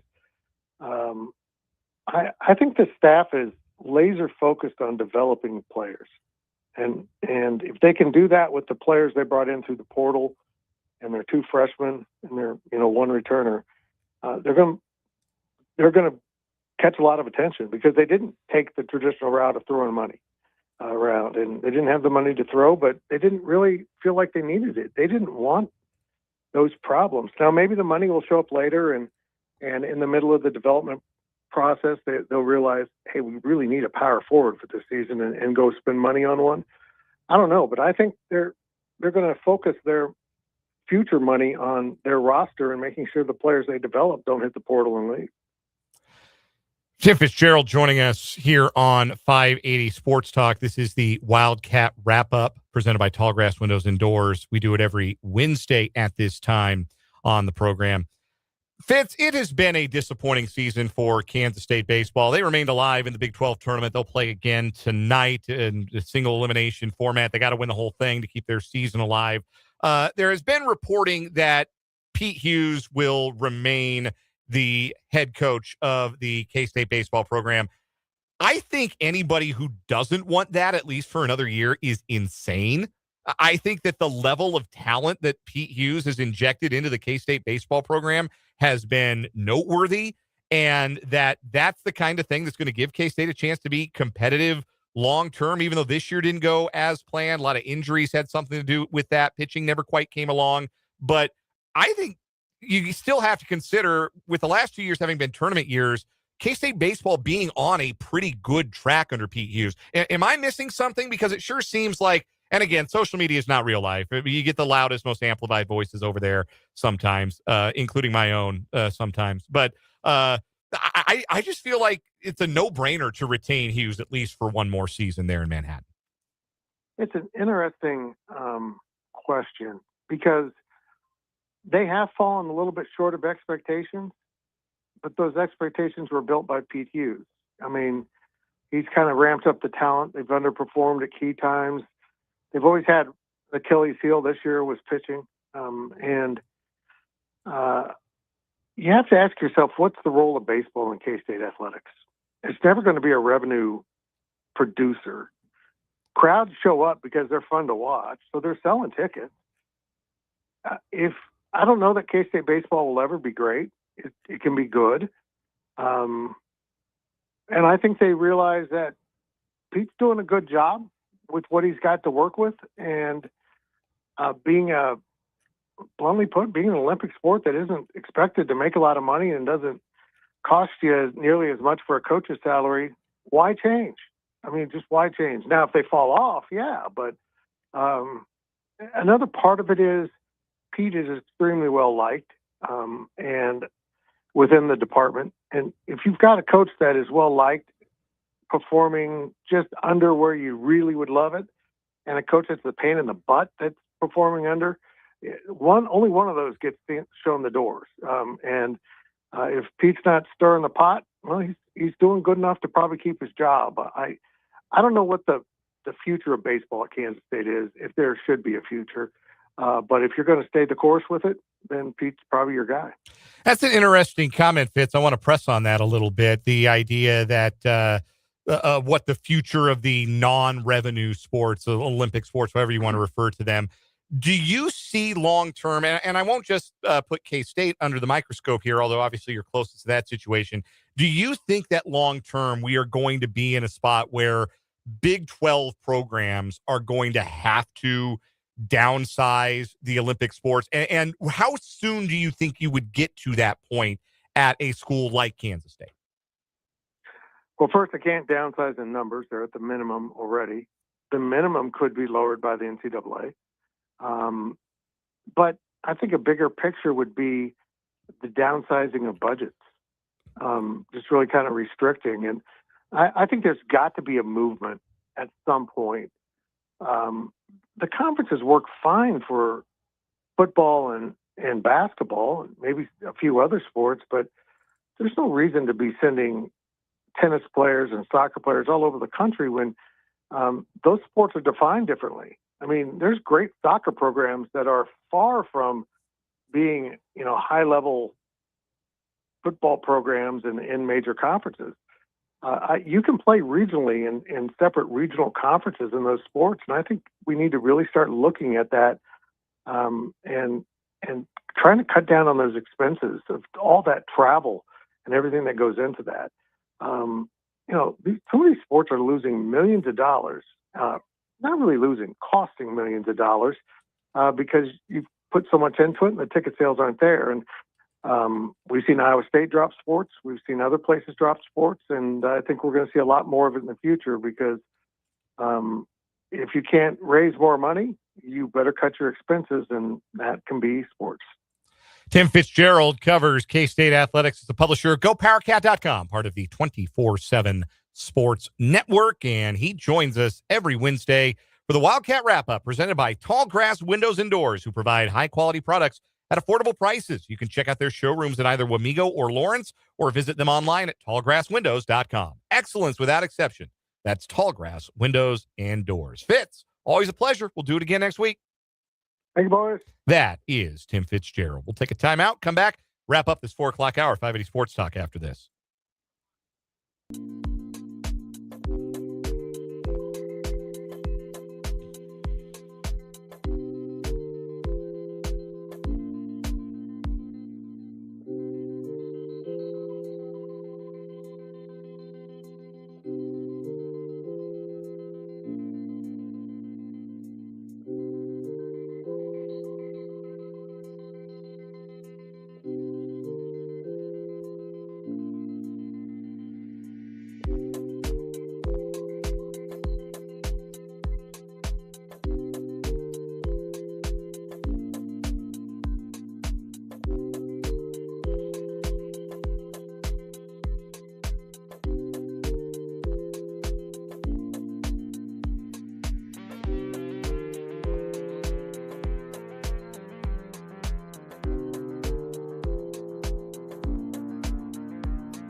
Thanks again to Tim Fitzgerald for joining us for the Wildcat Wrap-Up here on 580 Sports Talk. Always enjoy Fitz's time and insight, and I'm looking forward to seeing a light show at Bill Snyder Family Stadium this coming season. Of course, that would be extremely funny if they didn't get any night games. I think they will. Yeah, I feel like you're at least one.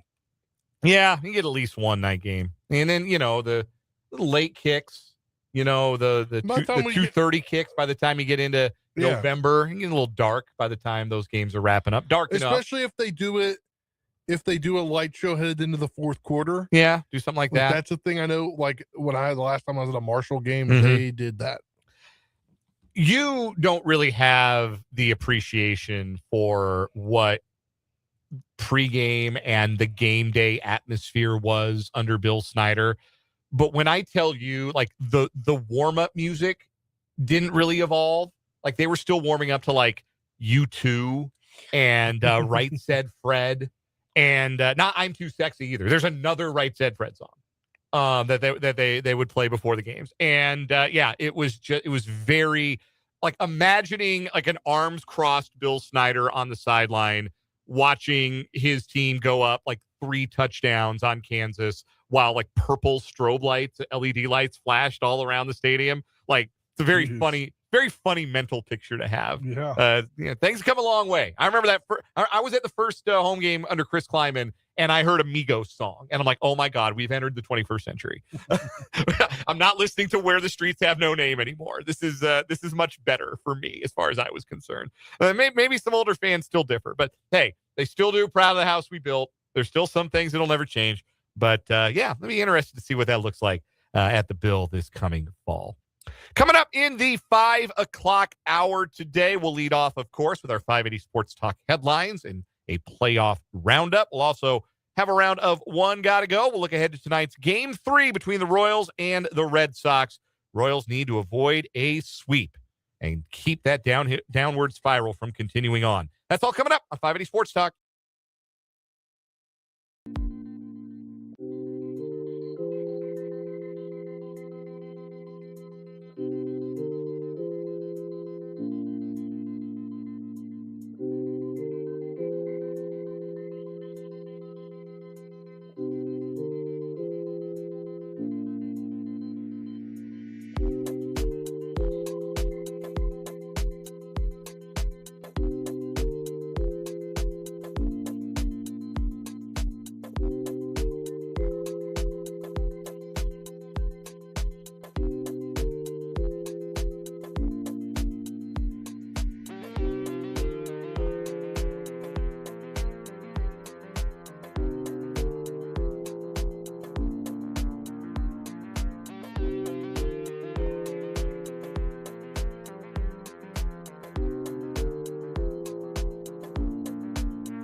Well, let's get it. Third and final hour of 580 Sports Talk on a Wednesday evening.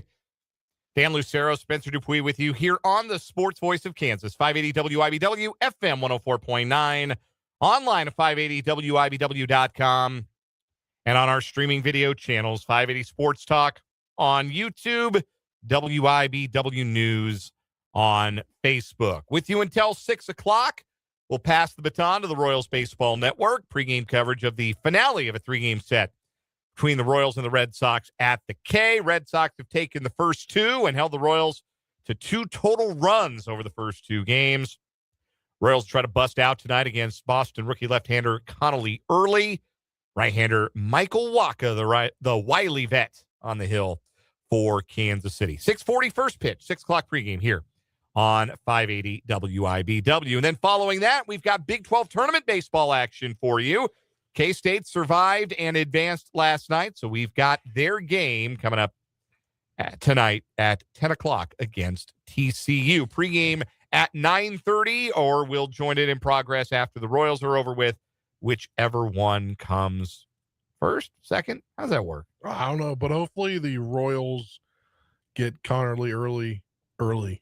Yeah, that'd be nice. Well, I mean, they got Ranger Suarez early last night, and then they didn't get him again. That's true. Because that's just what their offense does. They have one good-looking inning and go bozo mode for 8 innings, and that's how you get beat 7-1. That and other failings as well. Shout out Luinder Avila, though. Like, everything negative about last night's Royals game, but, like, Luinder Avila is starting to put the pieces together.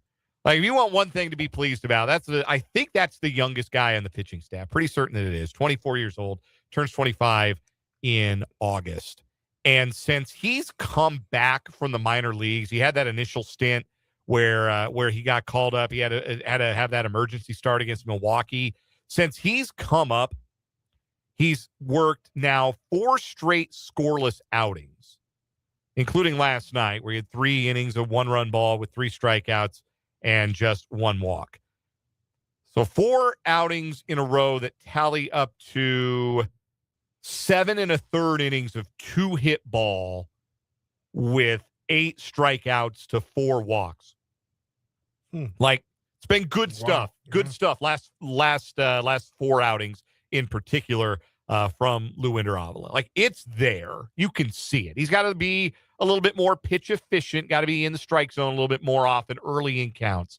But the stuff is really good. And I'm encouraged. I like what I've seen from Luinder Avila. Not much else to like about what the Royals have done of late. Losers now of 8 of their last 9. Again, 6 o'clock pregame, 6:40 first pitch, K-State baseball to follow. Coming up this hour on 580 Sports Talk, we got our headlines. A lot of local interest stories on headlines today. So we've got a lot of local interest to bring you, state interest stories today. Also a playoff roundup, talking conference finals in both the NBA and the NHL. We'll play a round of One Gotta Go. I've got a One Gotta Go today based on something that we won't get to in headlines. We'll actually hold it for One Gotta Go. And again, a preview. We'll look ahead to tonight's Royals-Red Sox game, including a look at a very different-looking Royals lineup against another left-hand starting pitcher. You are, as always, invited and encouraged to be a part of the show. We want to hear from you. The text line is open, 785-272-9429. You can also interact with us in the live chat on our YouTube stream. 580 Sports Talk is the name of the channel.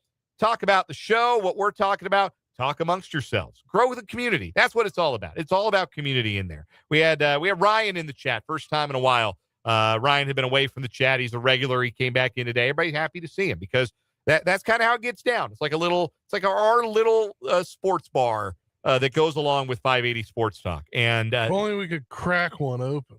Well, hey, some days are better than others. That's true. Remember, you have no idea which beer that used to be the tagline for. You have no clue.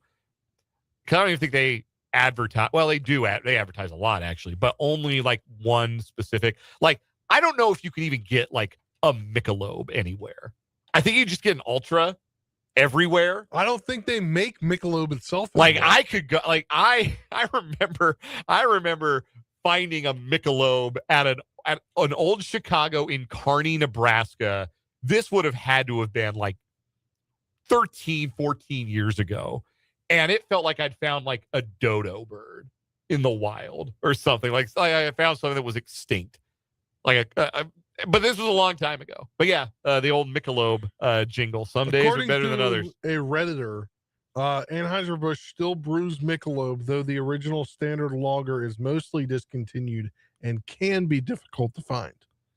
Yeah, good old. They had the funny bottles. They had like the bottles that were almost like they weren't the long necks. They were, but they weren't like short and stubby like those Coors Banquets you could find that got the stubby bottles. It was sort of like a mix. It was like real triangular up at the top. You old timers who know your beer, you know what I'm talking about with the old school Michelob bottles. You know what I'm talking about. But yeah, you can't. It's all ultra now. I don't even think you find a Michelob Light or Michelob Dry. You know what else you won't be able to find anymore? Texture points out for the 785. They're not going to make Schlitz anymore. You ever have a Schlitz? I didn't even know that was the thing. Really? I'm Googling now. Give me 6 Schlitzes. Whatever's free. Maybe I've seen it before. The box looks recognizable. Yeah, that was a cheap box of beer. And I know because when I was working in North Platte, Nebraska and making peanuts, every now and again, I'd come home with a 24 rack of Schlitz or go through that in a week. It's okay. When I was in college, I used to partake in the Hams beer. Okay. Where you can get a 30-pack, at least at the time before COVID. Okay. Around COVID for like $8. You can get a 30-pack for 30 rack $8. For that tells me something about the quality of Hams. I thought that was like maybe I'm thinking of something different. I thought that was like a Minnesota thing. Maybe that's more of an East Coast thing. I mean, it was first originally in Minnesota. Okay, so I'm not completely crazy. But they did have it in Huntington. I used to buy it. Like we used to buy it for the frat. According to Google, Hams is widely available in Topeka liquor stores. You gonna make a trip tonight? No. Because I have more money than that. Okay, I respect that. I respect that decision to when you are making like actual have a job money to drink better beer. Although, like, I'm not above a Schlitz, or you know what? Honestly, this became a random question Tuesday sort of thing on a Wednesday, like favorite cheap beer. I actually think Miller High Life is good. I can't do the bubbly stuff. The champagne of beers. Man, I haven't had a Miller High Life in a real long time. I think the last time I bought High Life was during COVID when I was unemployed. So there you go. Like that's kind of where it's at. Man, we are currently out of, we got to restock. We got the summer coming up. We got the pool opening. You know, we open up the pool and we got to like reload on the, you know, the summer beverages. Yeah. You know, pool beers and drinks, you know, seltzers, things like that. Mike's Hards for the ladies. So I got to go reload. I might have to see if I can bring home some bottles of the High Life. I'm trying to model good behavior for my kiddo, right? Like I'm not like I don't have a lot of beer with dinner. I had a beer with dinner last night. We went out to eat. Like I have. That might be a chapter in the book I write one day. Was I drinking because I really liked beer because I was a bored single guy? Probably it was the latter. If we're being real honest about if we're being honest about all the beer I knocked back in especially my like Wichita days. There's only 2 beers that make it in my fridge. Okay. That I buy. Mm-hmm. Miller Lite or Boulevard Light. Okay. Those are the only 2. All right. I don't buy any other. I haven't. I enjoy like trying new craft beers. My brother's really into that, and obviously, you know, where I grew up, Colorado, big buying that I meant like big craft beer scene everywhere. I will get like the little make a sixer. Oh, sure. And try little things, but if I'm buying a pack of beer, sure, 12, 24, 30, it's Miller Lite or Boulevard. I respect that. I respect that choice. Typically, the pool beer we end up with is the Coors Banquet, but maybe we'll switch it up this year. Maybe we'll live the high life in the pool. From the splatter everywhere. From the 785, no dark beer in all caps. And I want to say seasonally, Texter, I agree with you. Seasonally, this is not the time of year for a dark beer. But let me tell you something about the fall and winter. You get a porter or a stout. Man, listen. Anyhow, this has been 580 Beer Talk, kind of out of nowhere. Let's get to some headlines, shall we? First headline, we kind of alluded to it. K-State still alive in the Big 12 baseball tournament. Last night, they beat Utah 9-5 to advance on to today's action. They'll play again at 10 p.m. tonight against the number 7 seed TCU. 10 p.m. is the scheduled start time, which means the scheduled broadcast start time. The K-State Sports Network from Learfield is at 9:30. We'll get you to K-State baseball as soon as we are able following Royals baseball tonight here on 580 WIBW and FM 104.9. James Guyette pitched for K-State last night. They held him back purposely so they could have him because they knew they were going to be in the first day of the tournament. And he pitched well enough, but K-State had to rally late, scored 4 runs in the 8th to break a 5-5 tie. We'll see if they can keep the season going against the Horned Frogs tonight. TCU beat them 2 out of 3 earlier this year. For what it's worth, I believe first pitch last night was 10:20 Central. Yeah, the first game, it only went 7 innings, but that's because it was a mercy rule. It was an 18-8 game and took forever. Yeah. And so, the network didn't go on the air until 10 o'clock. So if you were listening for K-State baseball last night, there was about 8 minutes between the end of the Royals broadcast and the start of the K-State broadcast. That happens tonight. But we'll have the doubleheader for you here on WIBW. Next headline, Spencer. Tell me about some KU scheduling on the hardwood. Yeah, premier program coming to Allen Fieldhouse this year. Kansas and Villanova will meet in men's hoops, a home-and-home series starting this season. The 2 schools announced today. The first meeting will be in Allen Fieldhouse. Mark the date on the calendar, Friday, November 27th. The following year, the 2 teams will meet at Villanova in the greater Philadelphia area in November of 2027. I say greater because when I was in college, we had a National Broadcasting Society Awards that was held at Villanova in Philadelphia. So we flew into Philadelphia airport and drove like 40 minutes to Villanova. It sucked. I thought I was going to Philadelphia, and then I realized where Villanova actually is. Well, Philadelphia is very big. Yes. Very, very big city. Fun scheduling fact. Villanova played at K-State a few years back. I think it was under Tang. I think it was year 2 under Tang that they played at K-State. So won't be the first time that Villanova's been to the Sunflower State recently. Also be the first time they've been to Allen Fieldhouse recently. They played a home-and-home in 2019 and 2020. Also, the last 2 national championships for both teams, they beat the other on their way to the championship. Yeah. So that fun fact from our pal Brendan Dworzynski. Next headline, there's some other KU scheduling news, so to speak. It's not really news. It's not really anything that's happened. It's something that's in the works. I want to save the thought of the Diamond Cup for another segment. I want to save that for another day. Let's go hyper-local here with a couple of stories about former and current high school standouts in Northeast and Eastern Kansas. The number 5 ranked women's basketball player in the country is a high school senior. Did you know she's a Kansan?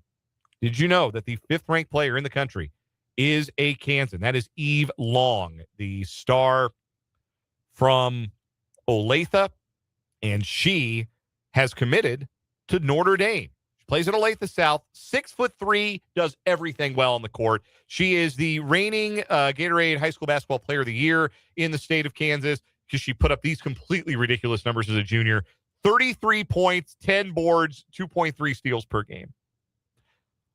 That's not too shabby. She's also won a gold medal with USA Basketball's U16 FIBA AmeriCup team. She was named to that event's All-Star 5 and participated in the women's junior national team minicamp back in April. It is Notre Dame's highest-ranked women's basketball recruit since 2024. Long is the 3rd 5-star to come off the board so far in 2027. Pick Notre Dame over Kansas, UConn, Duke, and UCLA. That was her final 5. So tip of the cap to current high school standout in the state of Kansas, Eve Long, for making her college choice. A former standout in the area in a different sport, being recognized nationally, Seaman High School alum, Pitt State star Dagan Brewer today was named the National D2 Baseball Player of the Year, adding to his MIAA Player of the Year honors. So how about this? Not just Kansas schools having the National D2 Women's Basketball Player of the Year and the National D2 Baseball Player of the Year, but both of them are Kansas kids. Alexa Weeder from Goodland at Fort Hays State, now transferred to Oklahoma State, and Dagan Brewer, the former Seaman Viking, is a National Baseball Player of the Year in Division II after his tremendous season at Pitt State. So congratulations to him. NFL headline next for us, Spencer. Yes, this is not a headline I want to read, but the NFL on Tuesday approved the ability to play as many as 10 international games in 2027, up from 8 previously. We're on the road to 17 with every team will play internationally. Once we get to 18 weeks. Yeah. Every team will play at least one international game every year. That is absolutely happening. Ridiculous. The league also voted to strip teams' ability to protect any home games from international play. Previously, teams could protect 2 games if they wanted at home. I think that's the most interesting part of this, that teams could say, hey, this is a home date for us. We don't want the league to move this game overseas. Like if we're going to be a home team in an international game, we don't want this game to be played overseas. And there were 2 ways that teams could approach that. Like if you were a team like the Chiefs, let's say, you could approach that from the aspect of, hey, this is going to be a monster game this year. This is a really important game in our season. It's going to be a marquee matchup. We want this at home. We want this at Arrowhead Stadium. We want to have home field advantage for this important game. You could also approach it, and maybe if you were a team that is not a championship contender, maybe you approach it from the standpoint of, okay, the Packers are coming to town, or the Cowboys, or the Steelers, or the Chiefs, teams with fan bases that travel really well. We want the take from that visiting fan base. We want to be able to make money off of the traveling Cowboy or Steeler or Chiefs fan who's going to come and play us at Tennessee or at Jacksonville, or, teams that maybe haven't fancied themselves Super Bowl contenders, teams that can do well with the visiting gate from a marquee opponent. So I think those were valid reasons for the NFL to allow teams to protect home games. The NFL no longer cares about that. The NFL's just decided, hey, we're tired of sending London and Madrid and Rio. We've kind of sent them some crappy games. We're not going to send them crappy games anymore. Yeah, we're going to send them marquee teams and marquee games. Don't like it? Tough. Your CBA, the player signed sucks, and the next one they agree to is going to suck worse. And whose fault is that? The union, because the NFL broke the union. There's only one unbroken pro sports union. That's Major League Baseball's. Anyway, there are 9 international games this year. The NFLPA had to approve the 9th game. Unsurprisingly, they did. The 9th game is a game that is an agreement, long-term agreement with the Jaguars in Wembley Stadium. So that game will continue, and there will be 10 games on top of that. The league is reportedly scouting future sites, including Japan. League spokesperson, executive vice president of club business, international, and league events, Peter O'Reilly, said about Asian markets that they, quote, have complexities but are important to the league. Roger Goodell has said 16 international games is the goal. They'll get there in the next CBA. There's not much of a doubt about that. Yeah. Let's get to our playoff roundup, shall we? It's time for the 580 Sports Talk Playoff Roundup. We'll start with the NBA last night. The New York Knicks were down 22 points with about 7.5 minutes to play to the Cleveland Cavaliers in Game 1 of the Eastern Conference Finals at Madison Square Garden and finished the game on a 44-11 run. That doesn't seem real. That's the kind of thing like Kansas does to Emporia State in an exhibition. That is not what you see happen in Game 1 of the Eastern Conference Finals. But that is what happened. The Knicks rallied back. They tied the game at 101 and then held the Cavaliers to 3 measly points in overtime. Knicks win at 115-104. If Landry Shamet is hitting big shots against your team in an NBA game in the year of our Lord 2026 in the playoffs, you are so unserious. I can't even begin to describe how unserious you are. That series is over. I'm sorry. The Cavaliers are unserious. We knew that because James Harden is on their team, and no team with James Harden is ever going to win anything. But, like, they were up 22. I turned it on with about 8.5 minutes left in the third quarter. So you were the jinx then. It was your fault. And I said, oh, don't need to watch this anymore. And turned to something else, watch some on Netflix or whatever. And I was like, I'm not going to watch a team down by like 20 or whatever it was at that point. It was 22. Yeah. 22. And then I got a notification that they came back and won. And I was like, dang, I should have watched it. A 44-11 run in 12.5 minutes of basketball. Are you kidding me? Like, don't even play the final 3 games of this series. It's the consolation bracket anyway, the Eastern Conference. Who cares who wins that series? But it's going to be the Knicks. Like, just so embarrassing for the Cavaliers. So the Knicks obviously lead that series 1 game tonight. Game 2 in the West is tonight in Oklahoma City. Spurs lead that series 1-0. Game 1 is going to be a very tough act to follow, not just for the Spurs who won on the road, but just in terms of the quality, the excitement of the game. Be interesting to see how Victor Wembanyama looks after playing a season-high 49 minutes in the double overtime win in game number 1. If the Spurs win tonight, is that series over? Yeah. I think it could be. As much as I would like to say yes.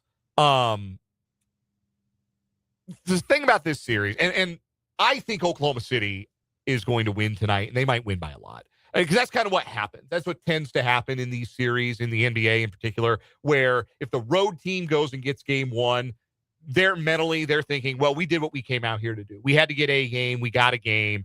And the home team, the higher seed, which generally means the better team, so to speak, come out a little more motivated and just drop an anvil. Like, I think last year when Oklahoma City lost game 1 at home to Denver in the semifinals, I think they led the Nuggets by 40 in the first half of game 2. Like, it was, the Nuggets were like, yeah, we got the one we came out here to get, and Oklahoma City just dropped a nuke on them in the game. So I think Oklahoma City wins tonight.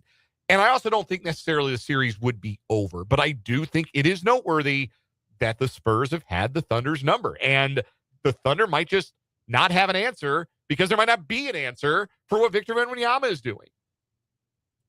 So I do. I think Oklahoma City wins tonight. That's my prediction. I think they win. I would not be surprised if it is a bunch of backups, a bunch of dudes you never heard of on the court for most of the fourth quarter. I think it could be that kind of game. Tonight in the NHL, the Western Conference Finals begin. Game number 1 between the favored Colorado Avalanche and the Vegas Golden Knights at Denver, in Denver at Ball Arena. Both teams with significant injury absences tonight. Vegas is down two-way center Mark Stone. The Avalanche will be without star defenseman, arguably the best defenseman in the league, Cale Makar. Stone has an injury that kept him out for most of the final 3 games of their semifinal against Anaheim and is still not able to come back to play. Makar has been dealing with an injury off and on. He did not miss a game in the Western Conference semifinal, but did leave game 5 with an injury, came back, finished the game, which was an Avalanche overtime winner, but clearly dealing with, in fact, there's a report he's dealing with more than one injury. So not ideal, but then again, as an Avalanche fan, I was alive for 2001 when Peter Forsberg had his spleen ruptured in Game 7 of the Western Conference semifinals.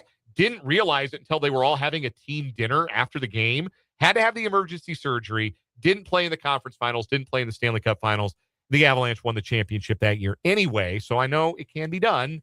But I'd feel a lot better about this series if I knew Makar was at 100% because he's that good. He's the best defenseman in hockey. I think Colorado wins the series. They are a substantial favorite in Vegas to win the series. I do think it is not easy. I do not think it is a sweep. I do not think it is a 5-game series. I would not be surprised, particularly if Makar is limited, if it goes the distance. Because I think Vegas has stars, like star players. But then again, Minnesota had star players and probably better goaltending than Vegas did. Vegas has sex pest Carter Hart in net. And Colorado tossed Minnesota aside without breaking too much of a sweat. And they missed important guys in that series, too. They were without some important guys for a couple of games in that series that they won. So that's game 1 tonight, Western Conference Finals, the Avs and the Golden Knights. 8 more wins, boys. We'll come back with one gotta go after this on 580 Sports Talk.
Gotta go. One gotta go here on 580 Sports Talk, a Wednesday staple. Aaron Rodgers says the 2026 season will be his last. I'm surprised he didn't milk this a little longer. But he has said at a press conference, media availability today, quote, "Yes, this is it," when asked if it would be his final NFL season.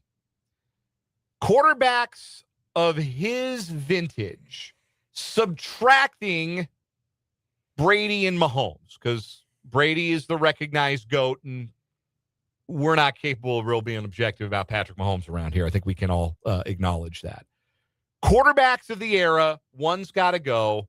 Aaron Rodgers, Peyton Manning, Drew Brees, Ben Roethlisberger. One's got to go. Oh, Ben Roethlisberger. Why Ben Roethlisberger? He was injured too much. not like a very likable guy either. And certainly part of it. And a little shady past, and yes, definitely that. Definitely the seamiest member of that group. But look, Peyton Manning. How would you rank him? Because I think Roethlisberger is probably the choice for me too. Breeze. I just think it's so hard to put a label on Breeze because what he did by one going to New Orleans in general was wow, and two, what he did by winning a Super Bowl and helping just the people of New Orleans. Like, you can't put a price tag on that. Do you know how many times Drew Brees led the NFL in passing yards? And that too, a lot. So many times. 7 times. Yeah. Including at age 37. Like, he only got one Super Bowl ring, but man, it's immeasurable the amount of things that you can put on. Only a first team All-Pro once, which is fascinating. Well, obviously never won an MVP. I mean, look, if he was a first team All-Pro, who was he going against to be a first team All-Pro? Yeah, exactly. Like Tom Brady, Peyton Manning, Brady, Rodgers. Yeah. Yeah. Like, do you know how many times Ben Roethlisberger was an All-Pro, first or second team? 1, 0. 0. Yeah. He was never an All-Pro. So yeah, that makes it pretty easy when obviously Manning and Rodgers won the MVPs. So how would you rank them? If we agree Roethlisberger's 4 and Breeze is 3, Manning or Rodgers, you get their whole career with everything. Like you're starting a franchise and you get the player's whole career. You get either all 17 years of Peyton Manning or you get the entire 21, now 22 years of Aaron Rodgers. Give me Peyton Manning because you throw out year 1 for him and then everything looks really good. Well, and years 1, 2, and 3 for Rodgers kind of don't really count. That's what I was saying. Yeah. Then for Rodgers, like, he's set. So, like, I don't know. So here's and he won a Super Bowl early. He did. Only got the 1. Peyton got 2, although he was the passenger, Super Bowl 50. We all know that. I mean, yes, but like my thing with Rodgers was they had a team back then, right? And then it seemed like after they won that 1 Super Bowl, they just never like reloaded properly. They went 15-1 in 2011 and lost to the Giants in the playoffs. Giants won the Super Bowl that year. Yeah. So here's just fun little paint by numbers here. 17 game averages for both Rodgers and Peyton Manning. Rodgers, 65% completion, 4,268 yards, 34 touchdowns, 8 interceptions. For Peyton Manning, 17 game averages, 65% completion, almost 4,600 yards, 34 touchdowns, 16 interceptions. And some of that is, yes, early in his career, it was a very different game that Peyton Manning entered the league playing, and he threw 28 picks as a rookie, and he threw 23 picks in 2021, and continued to throw his share of interceptions. I mean, he had double-digit interceptions in all but one of his NFL seasons. And that was, maybe not coincidentally, that was 2006, and they won the championship that year. The Colts did.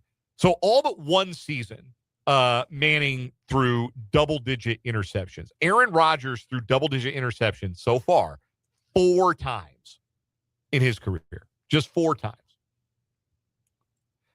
Text from the 785. I'd take Flacco over Rodgers. No, you wouldn't. Be real. No, you wouldn't. Yeah, no, you wouldn't. You've been hanging out with Rashee Rice. You and him, that's why Rashee Rice missed his probation. That's where that take is coming from. There, no chance. What kind of reefer you smoke? No chance. Yeah, Aaron Rodgers called. I thought he would wait like the whole year. He'd keep people in suspense, or he'd announce it on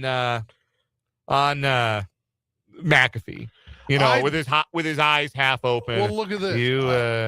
Everybody wanted to know if McAfee. I'm going to play again. He stopped doing McAfee. I'm here to tell all you jagoffs out there who suck, and I hate every single one of you, that this is going to be my last year. I'm not going to play anymore. At this point, I'm not surprised because I didn't think he would sign till right before training camp.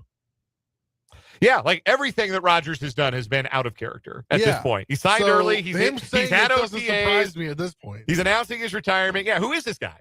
He went on his crack and diarrhea retreat in Costa Rica and came back a changed man. I don't know that he actually went on. I don't know what a diarrhea retreat would be, but if such a thing exists, how does one go? It's a cleansing. It's a cleansing ritual. It all happens very fast. Give you some Miralax. Yes. Snorting Miralax. You got a one got to go today? I don't. I do not, unfortunately. That's all right. We'll take a timeout. We'll come back. We'll look ahead to Royals baseball tonight. The Royals and the Red Sox. Game 3 of the 3-game series. Royals got to avoid the sweep. We'll see if Michael Wacha can do it. We'll talk about it next. 580 Sports Talk.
It is 5:44 on 580 Sports Talk. Texter from the 785 says, now the Steelers have no excuses for looking for a franchise quarterback in next year's draft. I don't know. I think Drew Aller might be the one. I think he's next. I think he's got next. Did you read what they said? If you were being serious. Did you read what they said about Aller after their rookie minicamp? No. They said they basically have had to deprogram him and are trying to reteach him how to play the quarterback position. I'm sure that'll go great. You know what else I'm sure will go great? James Franklin's tenure at Virginia Tech, because that's 2 quarterbacks under Franklin that had to be reprogrammed. Remember Christian Hackenberg? Yeah. Jeez. Yeah, remember his NFL career? It'll probably look a lot like Drew Aller's at the end of the Trace day. McSorley didn't really have an NFL career either. No, he did not. He did COVID year. COVID year, he was a savior for the Ravens. Savior? I don't know. Did he? I've forgotten Trace McSorley. Yeah, that's I only remember Trace McSorley because he grew up 15 minutes from me. Oh, there you go. You got the local tie there. Yeah. The Steelers can finally move on. They can get off of the washed quarterback carousel if they want, or they can give Will Howard and Drew Aller a chance to fight for the job. That's definitely something a serious team would do. 785-272-9429, the text line. Text line's been lively today. Good text. Good text. Even if some takes are a little out there. Good text throughout the program today. Appreciate you on the text line. Appreciate those of you interacting again in our live chat on our YouTube channel, 580 Sports Talk. Another lineup shakeup tonight for the Kansas City Royals as they face another left-handed pitcher, Connolly Early. I got to believe he's the first Connolly in Major League Baseball history. Virginia kid, Midlothian. Went to UVA.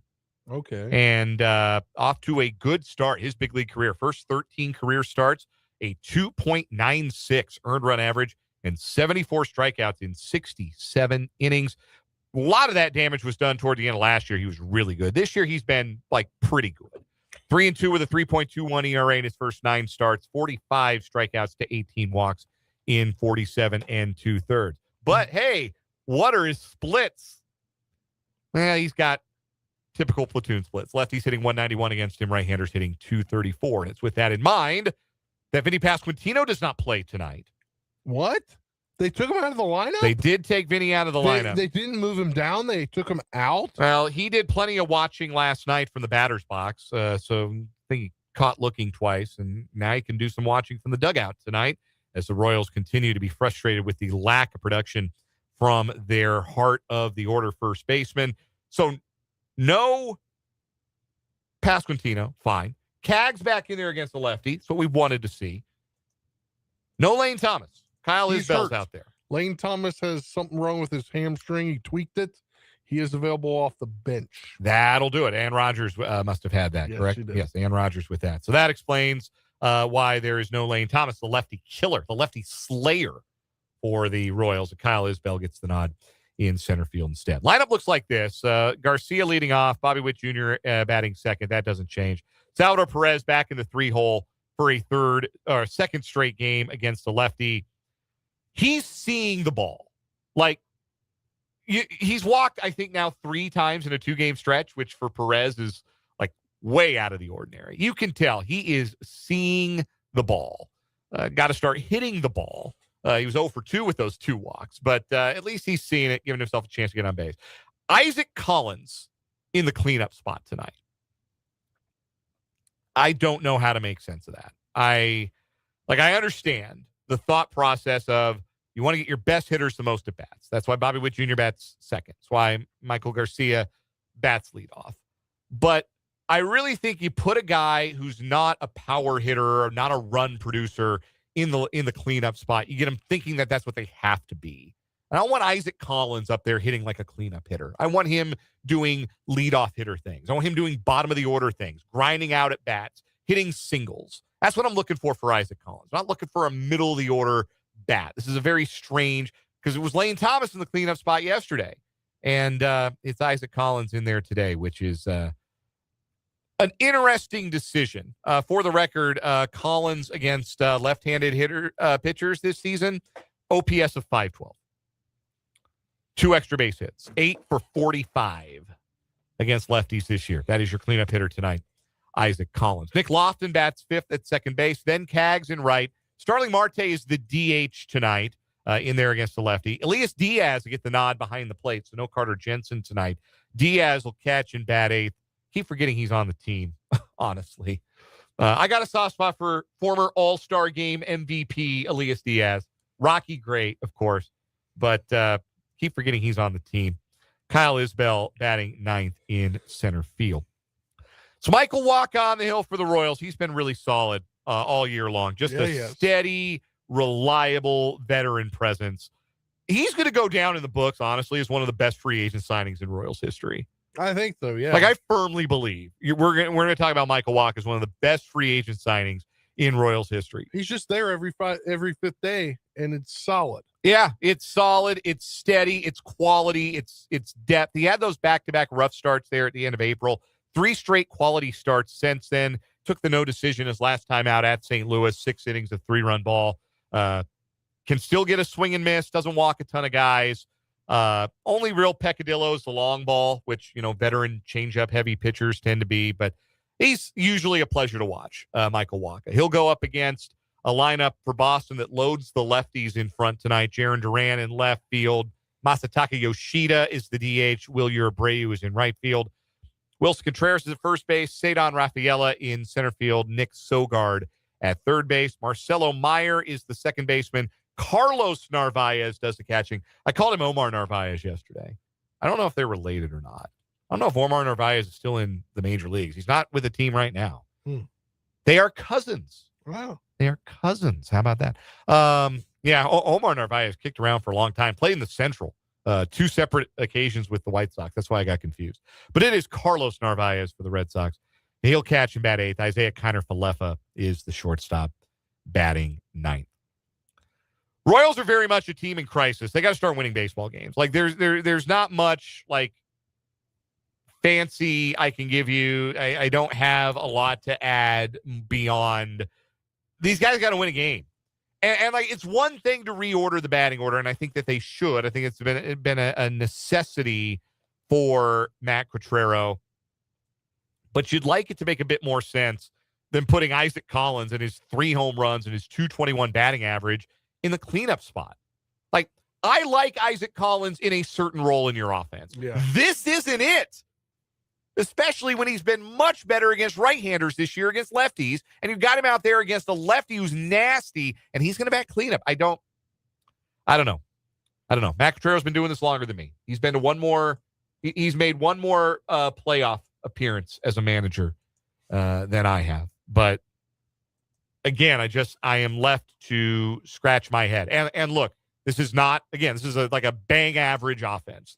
If there were better answers, the best answer that the Royals have is the guys that they need to perform start performing. Yeah. That's the best answer here. We saw it for a few, like a 5-day stretch. Really about 2 weeks. Yeah. Well, even fully, 3. You had 3 straight winning weeks, right? You had the winning homestand against Baltimore and the Angels. You had the winning road trip out west with the sweep of Seattle. You had the winning homestand against the Central teams. It's 3 solid weeks where it felt like, they were scoring so many runs. Well, the Hawaiian brothers had to change their promotion. They're 3-9 since that change. I blame the Hawaiian brothers. Me too. Both of them. Or however many of them there are. We'll take a timeout, come back, put a wrap on 580 Sports Talk for this Wednesday after this.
Time to put a bow on this Wednesday edition of 580 Sports Talk with a final word. Spencer Dupuis, what you got? Yeah, the hardest part for any team that's on the end of a bracket in a tournament, specifically baseball, is you can win these games, but do you have enough available arms to get through the week? And I think that's the toughest part. But for Kansas State last night, it seems like the way they use their arms, they're in a good position to go forward into the week. And no matter if you can hit, it's all about pitching, especially when you'd play 5 games back to back days. Yeah, you got to get those 27 outs. And the deeper you get into a week and start playing teams that haven't played as many games as you, the harder it gets, which is how it should be. But, it's been a challenge all year for K-State. They were able to do it last night. We'll see if they can do it again tonight against TCU. Final word for me today. It's one thing to lose. You're going to lose a lot of baseball games over the course of 162. Like, think about it. Even the best teams lose 60-odd times. That's a lot. It's a lot of losing. It's one thing to lose because you're going to lose. Baseball is like that. But what's been so frustrating about the Royals, beyond the fact that it feels like they are underperforming their talent level, is that they don't play good baseball. They don't run the bases well. They don't get out of 2-out jams. They don't get hits with runners in scoring position. They don't maintain a consistent approach for 9 innings against opposing pitchers. They just don't put pressure on teams. They don't feel like a team that is very hard to beat right now because they are in the business too often of beating themselves. The Royals are running out of time for them to be able to stop making that a habit. Because once it becomes a habit, it becomes really hard to break. And you do run out of time to break it. We got Royals baseball, then K-State baseball tonight. We're back with you tomorrow from 3 until 6. For Spencer, I'm Dan. This was 580 Sports Talk. Good night!